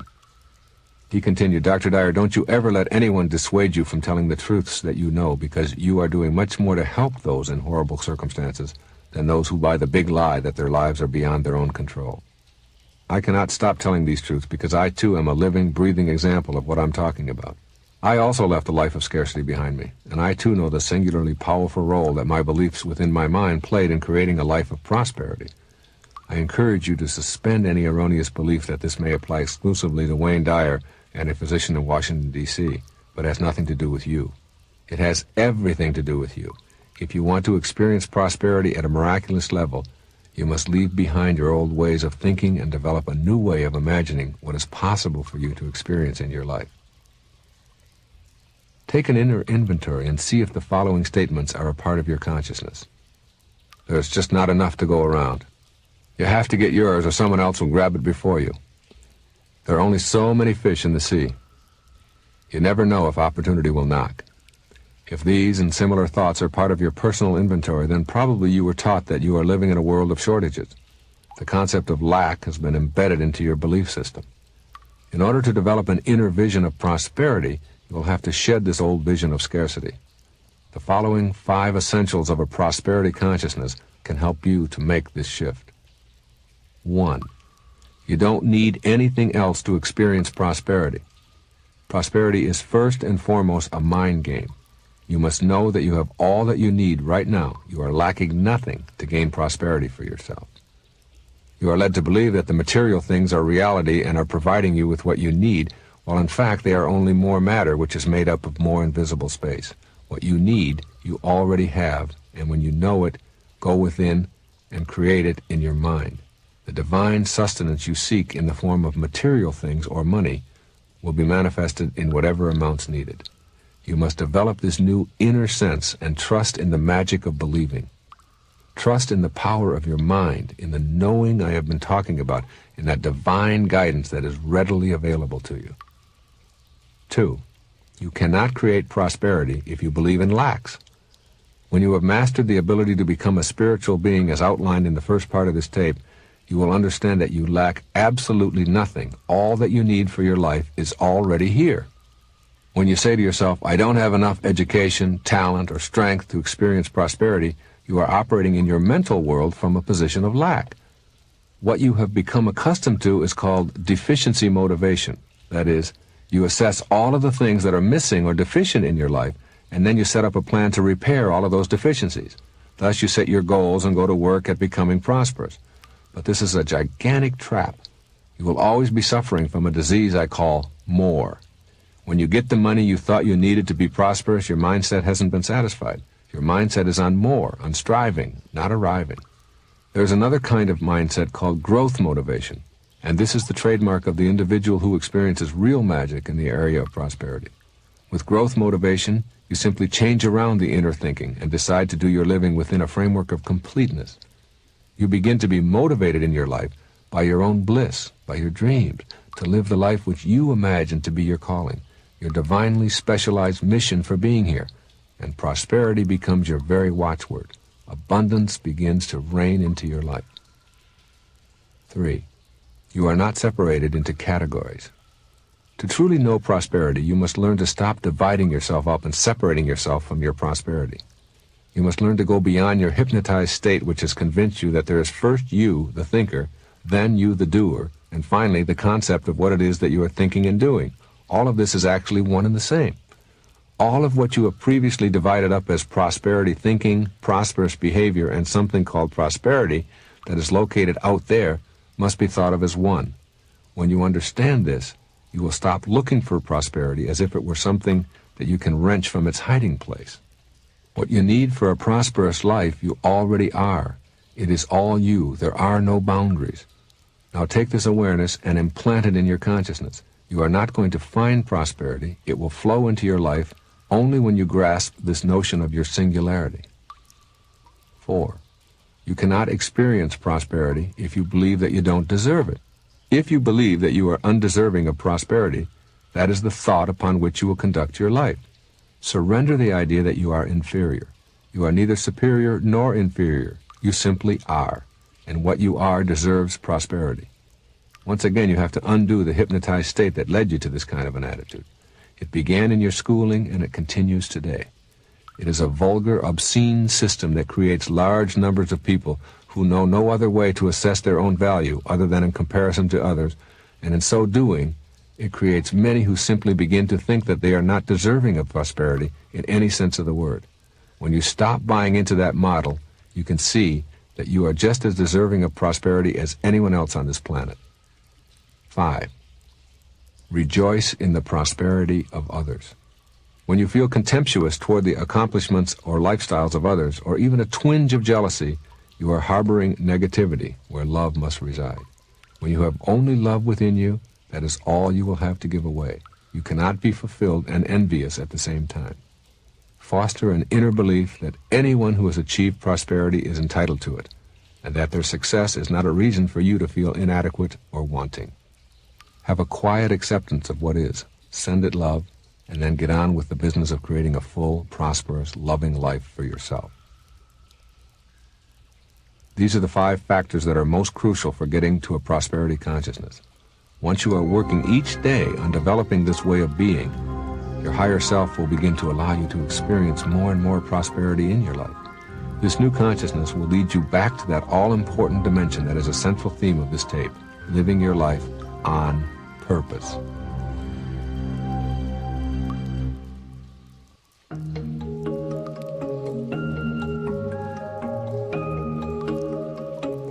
As you've heard throughout this tape, you can only experience real magic when you get your life to purpose. In the area of your work, you may have been spending a great deal of your time and energy doing things that you dislike, or telling yourself that it was absolutely necessary because you had bills to pay, a family to care for, or you simply had no other choice. But you cannot experience fulfillment or the opportunity for prosperity miracles while you are living a life of loathsomeness. There must be bliss and harmony within in order for you to know miracles. Thus, you must shift from suffering and outcome to purpose. Getting to purpose in the work that you do, or the daily activities of your life, means knowing that purpose is about giving without concern for the results. When you are able to shift your awareness to how you can serve others, and when you can make this the central focus of your life, you will then be in a position to know true miracles in your progress toward prosperity. There will be no limit to what you will receive in return for your giving and your sharing, when giving and sharing are all that you have to give away. What goes around truly does come around. The more you give away and do everything that you do in the service of others, the more that seems to come back. The cycle of real magic takes root. This lesson of prosperity applies to all fields of endeavor. When I was boarding an airplane early one time, I overheard the sarcastic voice of a flight attendant saying, "Here come the animals." I knew it was only a matter of time until that organization perished from a scarcity of passengers. Sure enough, they've gone into bankruptcy. Employees need to know in their souls that they are privileged to serve those who are willing to give of their income to use the service. But I'm not talking to an organization, I'm talking to you. You can shift your consciousness all you want, but you must also shift the emphasis of what you do from results to purpose. Try it. Shift for a 1-month period of time and see if miracles don't start showing up in your life. The less you need to force this new way of being on yourself, the easier it becomes to let it be the guiding principle of your life. It is about allowing your natural self to flow peacefully and knowing your bliss comes from giving and not getting.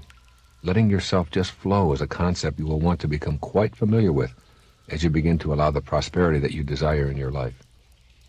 Earlier in this tape, I discussed how everything seems to work perfectly in our lives when we are inspired. Flow is that kind of an inspiration, one so powerful that all obstacles seem to be removed, and we are in love with what we are doing so much that it seems to just flow without any effort from us at all. Getting to flow in your life means achieving a state of concentration so total that everything else becomes non-existent. People who experience prosperity in their lives know how to achieve this magnificent state, wherein their activities, instead of being a tedious set of chores to finish, become more like a meditation, only they are active and involved rather than sitting quietly. Getting to this zone, you are literally watching your body do things that are incredible. You are experiencing magnificent joy or bliss, and nothing can get in your way. You are on purpose, and you are having that peak experience that others can only dream about. There is a way to get to this state of flow. These are not only the secrets to becoming a super achiever in the workplace, they are the secrets for producing genuine miracles in your life. This process includes 1. Having an overriding spiritual goal that gives meaning to your work. Making your work a meditative experience, and instead of seeing yourself as doing a particular task, you actually in your mind become the task. You shift from a human doing to a human being, if you will. There is no separation. You and the task are unified, all in the name of that overriding spiritual objective to give of yourself in a purposeful way. 2. Focus and close your mind to all distractions. You can train your mind to focus, and this is why I've been encouraging you to learn to meditate. Give your mind the same mental training that you give your body when you want your body to be in a maximum physical condition. You need not be a slave to your senses. Focusing is your natural knowing within. You can either ignore it or go there often. 3. Surrender to the process. You must resist your impulse to strive for what you want. Surrender to God or your higher power, or however you choose to spell it. You must let go and surrender to the actual process. Forget about the result and put your mind and your physical body totally into the experience at hand. This is not that difficult to achieve. Don't strain to achieve. Instead, enjoy the process of the work that you are doing. The results will come independent of your striving for them. 4. Experience the ecstasy. This is the automatic result that will flow to you from the above guidelines. You will know a kind of inner beatitude and bliss that will be unmistakable. It will sneak up on you and hit you over the head, so to speak, but nevertheless, you will know that glorious emotional peak experience if you get yourself to flow in your life. The ecstasy is its own miracle. 5. Watch as you see yourself reaching peak productivity without striving. Your state of ecstasy opens up new vistas of creativity and energy. This natural state of bliss is the key to improving your performance. This is the state that superachievers are able to create for themselves. The processes of surrendering, focusing, and living at purpose lead to ecstasy. When you feel that inner bliss, you simply want more and more of it. The more of it that you are able to create for yourself, the more productive you become. Your thoughts create all of this ecstasy, and ultimately all of the miracles that are going to come into your life in the form of increased prosperity. Your mind is very powerful in terms of what it can produce in your physical reality, as well as the physical reality beyond your own borders. You are now on a path of working toward reversing scarcity consciousness to one of prosperity. This is largely a mental game. You must convince yourself that you and only you are responsible for the pictures in your mind. You must know how very powerful your picturing process is in creating the material world that you experience. This is a universal principle. This is a vital, alive factor of the universe that you are a part of and that is also a part of you. What you can conceive of as a picture in your mind, you can create in the physical world, provided you do not let go of the picture. My wife Marcy and I are currently having our children take lessons from acknowledged masters in the art of meditating and learning to trust one's inner vision. We do this not to give them an advantage over others, but for the purpose of their knowing that they have something within them that no one can ever take away from them, regardless of the material circumstances of their lives. They are learning very early that their peace and tranquility as human beings is dependent upon themselves, and that they have a special retreat within that is always available to them. Most of us believe that money-making is a game that is played with forces outside of ourselves, forces such as the economy, the stock market, and the like. But as you move along the spiritual path and begin to get a taste of the power of your invisible self, you discover that money-making is merely a game that you play with yourselves. It involves not being attached to it and not giving it power over your life in any way. Authentic power comes from your soul, that magical place that is always within you. The examples of people who have large amounts of money but are purposeless in their soul are everywhere. Famous actors and actresses plagued by drug habits, committing suicide at what others thought of as the peak of their careers, divorce rates among the very wealthy skyrocketing along with painful courtroom squabbles over who gets what. When you're on purpose, doing what you know you are here for, and forgetting about what will come into your life in the way of money and wealth, then ironically, money and wealth arrive in your life in amounts sufficient to provide you with a life of prosperity. And this is real magic in action. I can say this because it has always worked for me. When I chased after money, I never had enough. When I got my life on purpose and focused on giving of myself and everything that arrived in my life, then I was prosperous. What follows are some guidelines that you can use as you start to befriend your own miracle-making potential. First, of course, is to disdain all disbelief. Send scarcity out of your mind and refuse to have those kinds of thoughts. When an old, habitual scarcity thought begins to enter your consciousness, simply say, "Next."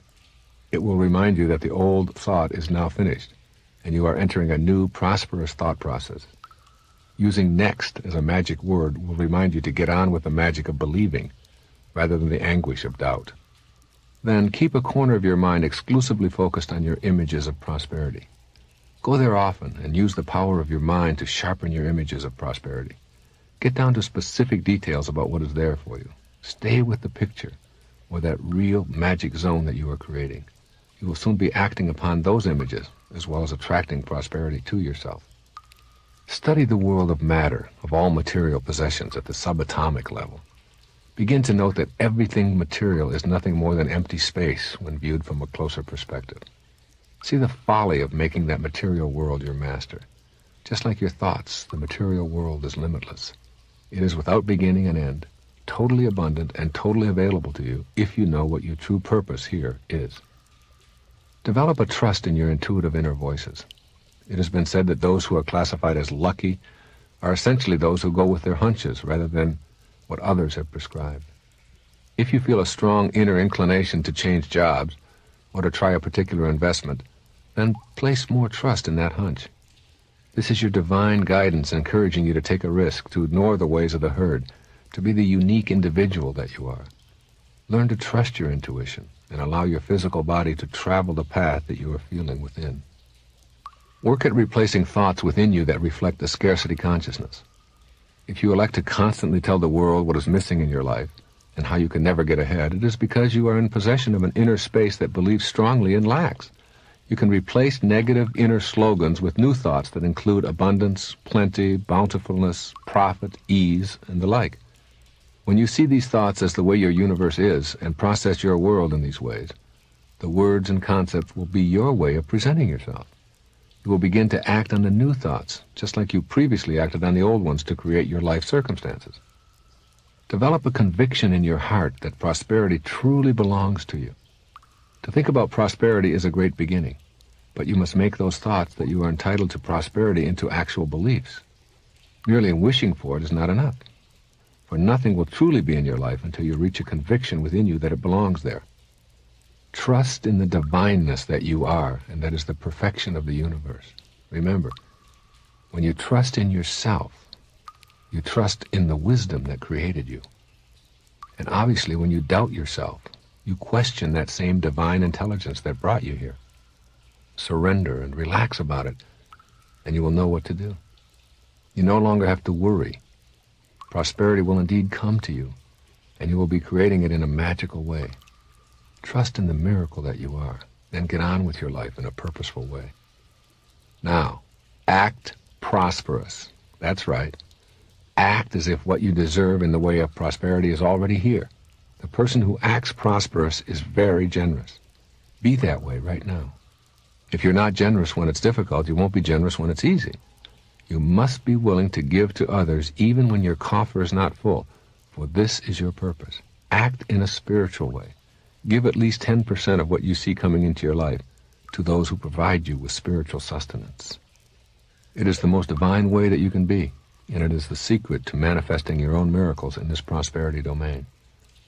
When God speaks through your hands and smiles upon the earth through you, because you are an unconditional giver, a purposeful being, asking nothing of anyone, prosperity will be your reward. When you have mastered the art of giving to others, then practice the equally important art of giving to yourself. Take a percentage of all that comes to you in the form of money and invest it in yourself. Put that money into a savings plan that is yours to monitor. See it as your miracle fund, and be rigidly firm about your contributions to this personal, fast-growing account. You will be surprised at how quickly this fund will grow and produce income for you. This is nothing more than a physical world investment in your own prosperity.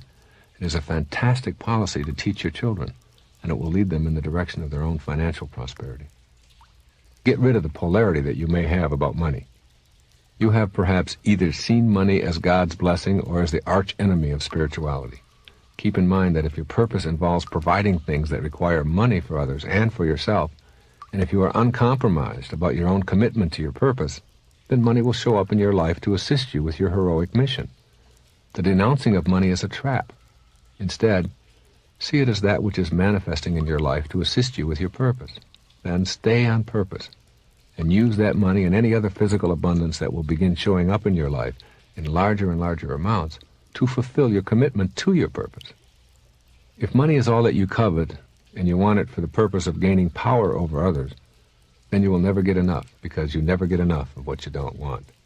Your goal is in the invisible realm, that place where you do all of your living. Money and other symbols of prosperity arrive in your life to assist you on that path. If you miss the message, you may see lots of money come into your life, and you will also experience it disappearing. Avoid the trap of expecting your prosperity to arrive in your life through the efforts of others. You create your own life of prosperity. No one has to change in order for you to experience your own prosperity. This is an inner game, and you must leave behind your expectations of others. Take responsibility for your own feelings about prosperity, and you will eliminate any and all suffering that you experience in this context. Finally, as always, meditate daily on your prosperity. Get pictures on your internal screen that reflect you as a prosperous individual. Refuse to let those pictures fade, despite whatever circumstances you may have created in your life. Your meditations will give you an inner script to follow. Use this valuable practice to manifest what you truly want to experience in the physical world. Prosperity is something that I know can be achieved by anyone. If I can experience it coming from my scarce beginnings, then it is hard for me to imagine that anyone else cannot make it happen. to know the secret of prosperity, know that you can never find it. Or to paraphrase my spiritual guide, Icus, there is no way to prosperity. Prosperity is the way. You can choose, believe it or not, you can choose to have the personality that would most please you beginning today. Yes, that's right. You can choose your own personality. Why not? You've already established through a lifetime of choices precisely what kind of a human being you have wanted to become. If you close your eyes and visualize for a moment precisely what kind of person you would like to be, what picture emerges? What do you want? To reduce your fears? To have a genius IQ? To be able to stand up for what you believe? To have a positive, self-loving portrait? See yourself living and performing at the level of real magic. You must develop within you a new knowing that you have the capacity to create any change that you can conceive of for yourself. You have created your own personality, and thus you have the ability to change any part of it. You didn't inherit it. Nobody handed it to you. It is yours. You created it. Take responsibility for it. We grow up believing in so many limitations that after a while our lives actually manifest those limitations. We hear ourselves saying things that we accept as truth, when in fact they are misbeliefs that have turned into our truths. Here are 5 of those myths or misbeliefs that permeate our culture. 1. I can't help the way I am. I've always been this way. If you find yourself believing that you must always be the way you've always been, you are arguing against growth. You must shed the illusion that you cannot help the way you are. You must create a knowing within you that you have the power to create whatever kind of person you want to become in all aspects of your humanity. 2. It's my nature. I inherited who I am, and it can't be changed. To enter the realm of real magic, you will have to suspend such thoughts and become a spiritual being first, a being who has no limitations in the inner domain where boundaries are non-existent. 3. My personality is controlled by my chemistry and metabolism. This is a lie we hear over and over again, and it is repeated in some of the most prestigious circles, making it even more difficult to overcome. While scientists may in fact have a point about body chemistry, what they too often fail to address is what kind of control we have over our own body. Our body chemistry is always being affected by how we choose to think. I want you to take a look at the enormous power that you have in your mind for containing those enzymes or retraining them to work for you rather than against you. Here's misbelief number 4. My family is responsible for my personality. These kinds of pronouncements are the very sort of inner thoughts that will keep you from ever allowing miraculous changes to take place in your personality. You must know within that you not only have a choice today, but you have always had a choice concerning how you react to the influences of your family. The choice is always yours. Know that your family and your role within your family influence you today to the extent that you believe that they do. You must become the producer, director, and actor in the unfolding story of your life. 5. I can't escape my culture and times. If you believe that the culture determines who you are and what kind of a person you will turn out to be, then that will be your reality. On the other hand, everyone who has ever made a difference in the world has been an innovator. An innovator looks within and allows their conscience and commitment to a purpose decide who they will become. If you're going to follow your bliss and make a difference in the world, you will soon learn that you cannot follow the herd. Once again, it boils down to personal responsibility and a willingness to consult your own spiritual awareness, that higher invisible self that flows through you. As you think, so shall you be. These are the big 5 misbeliefs that make up the big lie that was thrust upon you from your earliest moments of consciousness. You must begin a program to overcome these illusions. As you now know, this entire program of creating miracles revolves around one single premise, that you become in the physical world that which you create in your invisible world. Here are the 6 keys to making yourself into the person that you choose for the purpose of fulfilling your heroic mission here. 1 is your personality. Create a fantasy in your mind and imagine exactly how you would like to be. Would you like to be more assertive, more loving and gentle, less anxious and nervous?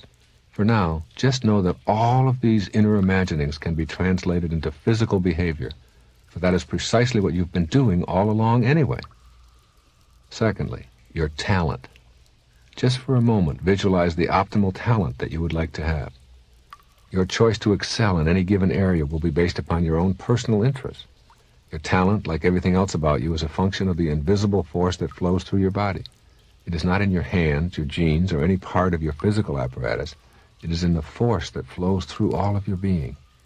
When you begin to know rather than doubt your talent, you will discover the necessary physical abilities to carry out your purpose.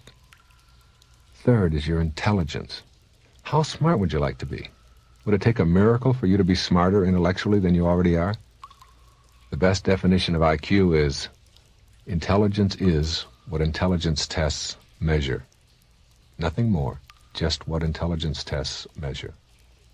These tests, which supposedly measure something abstract called intelligence, were devised by people who want to sell their instruments, who want to slot people into compartments, who want to restrict people from attending certain schools, who want to set up a practice for the purpose of giving out these numbers to parents.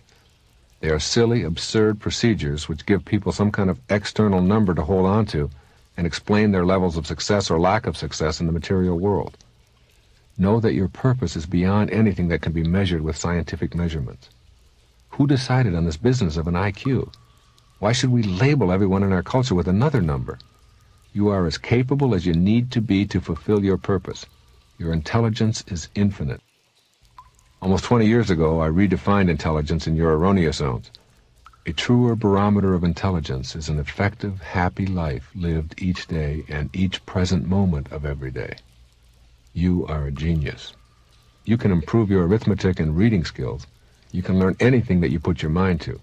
You are a spiritual being first and foremost, and you cannot put a number on that. Fourth, your habits and customs. Would you like to be able to change some of the things that you find yourself doing repeatedly, but which do not serve you any longer? Use your magical powers of inner persuasion to challenge everything about yourself. Your personality is made up of the hundreds of habitual ways that you conduct the daily physical affairs of your life. A neighborhood within a few miles of my home has the highest unemployment rate in the state of Florida. Something close to 75% of the people are out of work. Yet as I drive through the neighborhood, I notice broken glass on the lawns, litter everywhere. Why? If 75% of the people are unemployed, wouldn't it seem logical that you would see these people at least picking up the trash and the broken glass with their abundance of free time? But you don't. You see people sitting around doing nothing. The circumstances of their lives have revealed how they have chosen to live.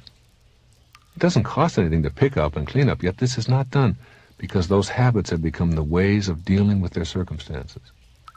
The same invisible force that runs through those who do pick up the broken glass and manage to work and support their families runs through those who make the opposite choices. It's in every one of us.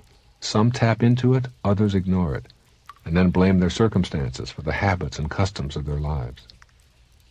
You can change around your daily humdrum habits and get yourself fully involved in life, regardless of your income level or circumstances. Circumstances do not make a man. They reveal him, as James Allen reminded us in As a Man Thinketh. Learning to think in non-habitual ways is the essence of overcoming personality traits that no longer serve you. Fifthly, you're aging. Imagine for yourself the ultimate miracle, a slowing down, or even an elimination of the aging process. Now there is an outright, uncategorical miracle. You can have an enormous impact on the state of aging in your body. While everyone succumbs to the aging process, the question of significance is, do we have to? Aging is the forgetting of how to make things right within a cell. It is not normal, it simply is a learned way of being. The way out of this trap, the real magic that is available to you, is located, as is everything else, in your invisible self, your mind. You can absolutely refuse to let an old person into your body. If you can work your mind in a genuinely magical sense, you can strongly affect the aging process of the cells composed of indestructible DNA. It is in your mind where that invisible intelligence works its magic that you must examine your attitudes towards aging. Do you think old thoughts? You can begin to rethink how you feel about having your individual cells deteriorate. And if you use your mind in a new way to develop a new knowing within, perhaps you will be able to affect that process that you have come to think of as inescapable. Your emotional health is another area. Your emotions are physical manifestations of your thoughts. The joy you experience is located in your physical body, and the chemicals that are present when you experience elation can be identified and quantified. You manufacture those chemicals in your own quantum pharmacy that begins with your mind. When you begin to heal the inner you and consult that inner voice constantly, you literally begin to alter your immune system. Emotions show up in your body as physical manifestations of your thoughts. Keep this in mind as we head toward the path of real magic. These 6 categories comprise the inventory of personality variables that you control in your invisible mind. Your beliefs about them are all yours. Before moving on to the strategies that you can employ to bring about real magic changes within yourself, I feel that it is important to consider the biggest fear of all. The question that seems to universally perplex us is, where do I go when I die? Fear of death can be a great inhibitor in your life. It can keep you from living fully, and it can make your time here in this human form anxious and sickly. The way out of this dilemma is to face your fear of death directly. You know there's a part of you that is immune to death, since death refers to endings, and your soul is not subjected to such delineations as beginnings and endings. There is an essential immortality that is the birthright of every human being. The supreme goal of human existence is attained when we become peaceful with our own immortality and view death not as an ending or a punishment, but as an awakening, a reward, a return to the infinity which surrounds our parentheses in eternity. There is almost a universal agreement among those who have been to the edge of death. They all report blissful lights and an absence of suffering, an eternal welcoming. The basic reasoning for your anxiety about death is your lifelong habit of thinking of your body as you. As you learn that you are really a conscious mind dwelling within a body, you will begin to see the folly of such an all-out identification with your body.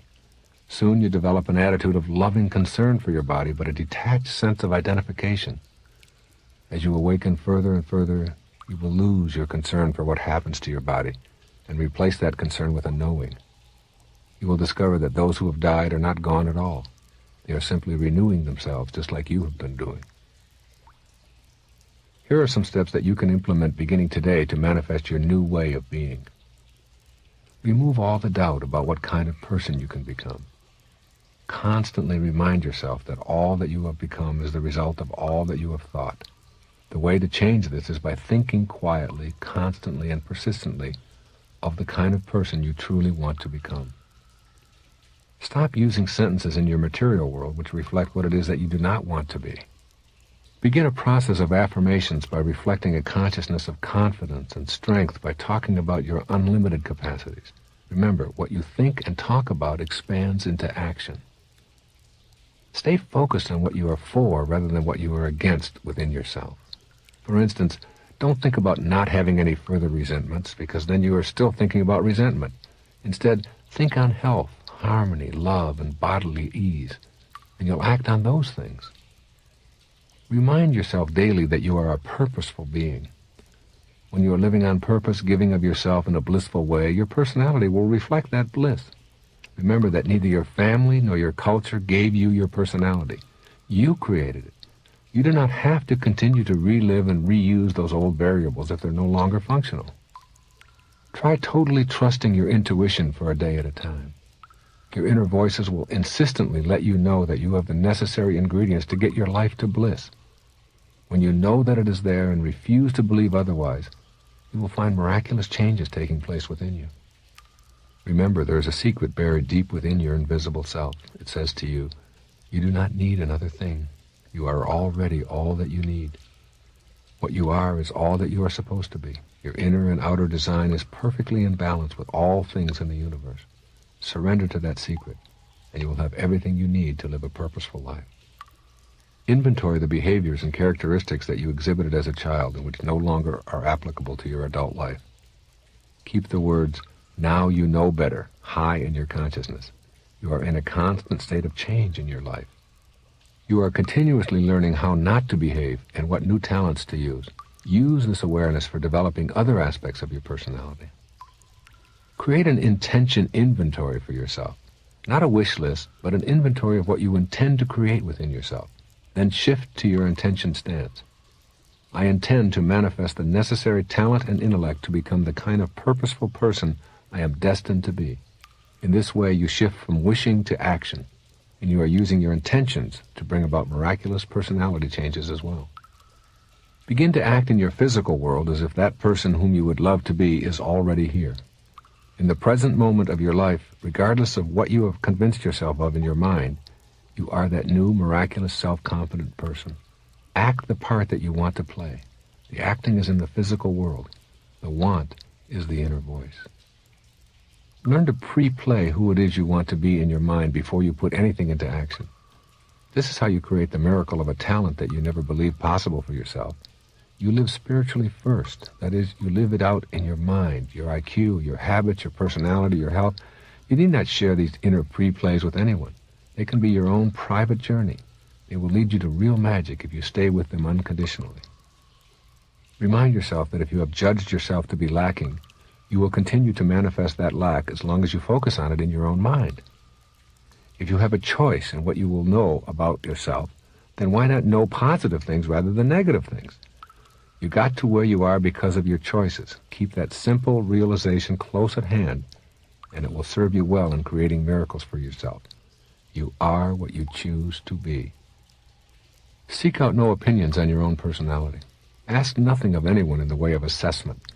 Look instead to your own divine awareness of your unlimited abilities. Be polite when opinions come along. Send people loving thanks for their thoughts, and then proceed to go within.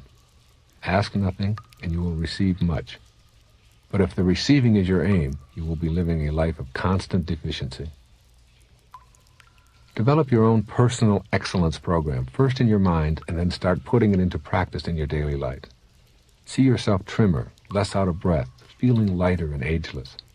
When you regularly hold these mental pictures, you will begin implementing them in your daily regimen. You'll find your body responding in beautiful, miraculous ways to your mental equivalents. Use meditation regularly to create the inner harmony and peace that will allow you to become the personality that best suits your magnificent divine purpose. While meditating, experience your own death in your mind. Yes, see yourself moving into the light. Awaken in your meditation and know that your eternal self is free of attachments and worries.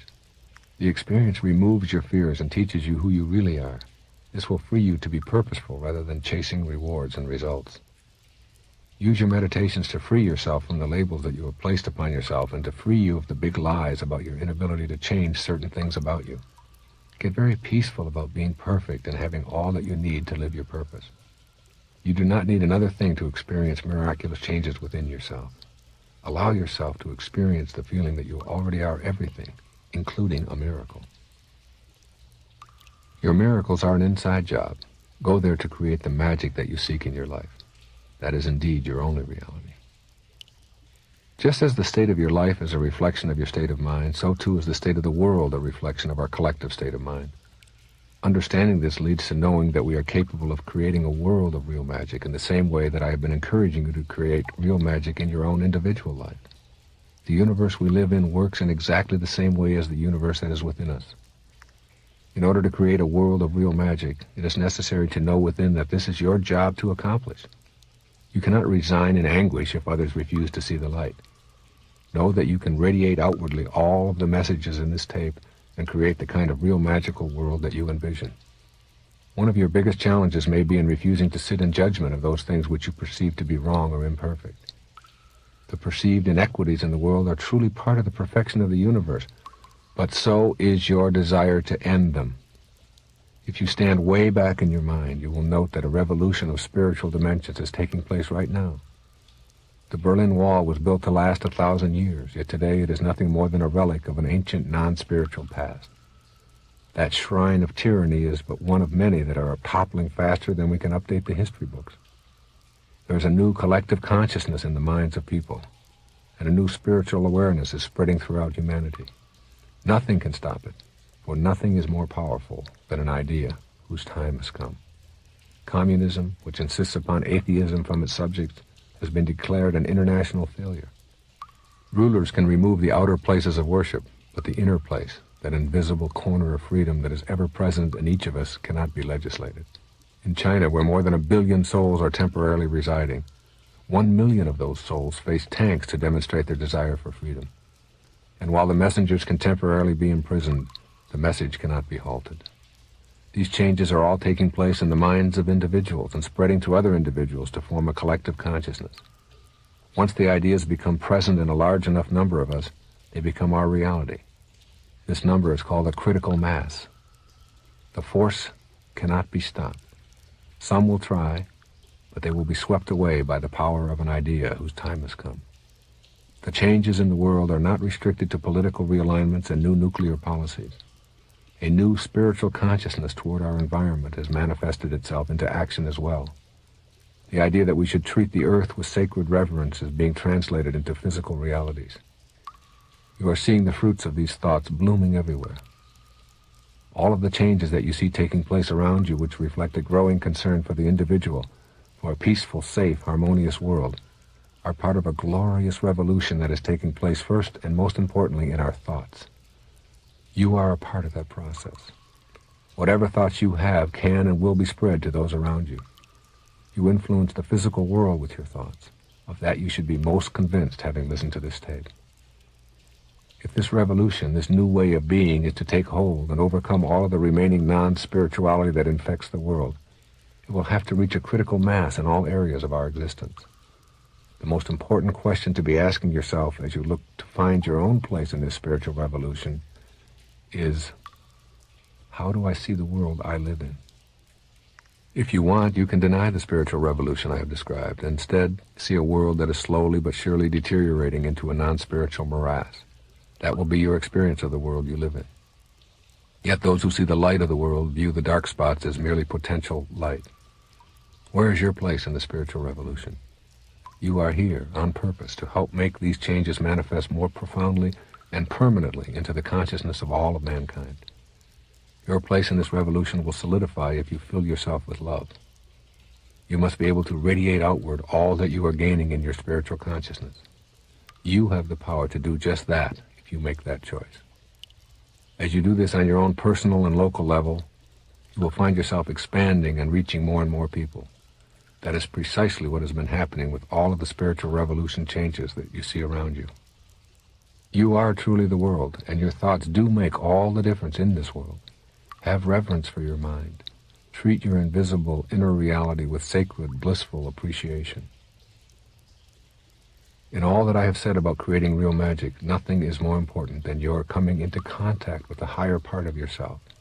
At first, you will very likely reject this notion of yourself as a miracle worker in the worldwide realm of real magic. Increasingly, however, people are believing in their own divinity and trusting in the divine wisdom that created them. They are helping to create the spiritual revolution that is now occurring. You, one person with a vision, are like a pebble in a stream, moving ever outward to infinity, impacting on all who come into contact with that ripple, which creates the spiritual world I believe in so strongly. You make all the difference in the world. Your presence here is a divine necessity, perfect and purposeful. This is your miracle-making in action. By aligning yourself with your spiritual side first rather than secondarily, you will radiate out that peace that is within. You will not be dissuaded from your mission just because others are not with you.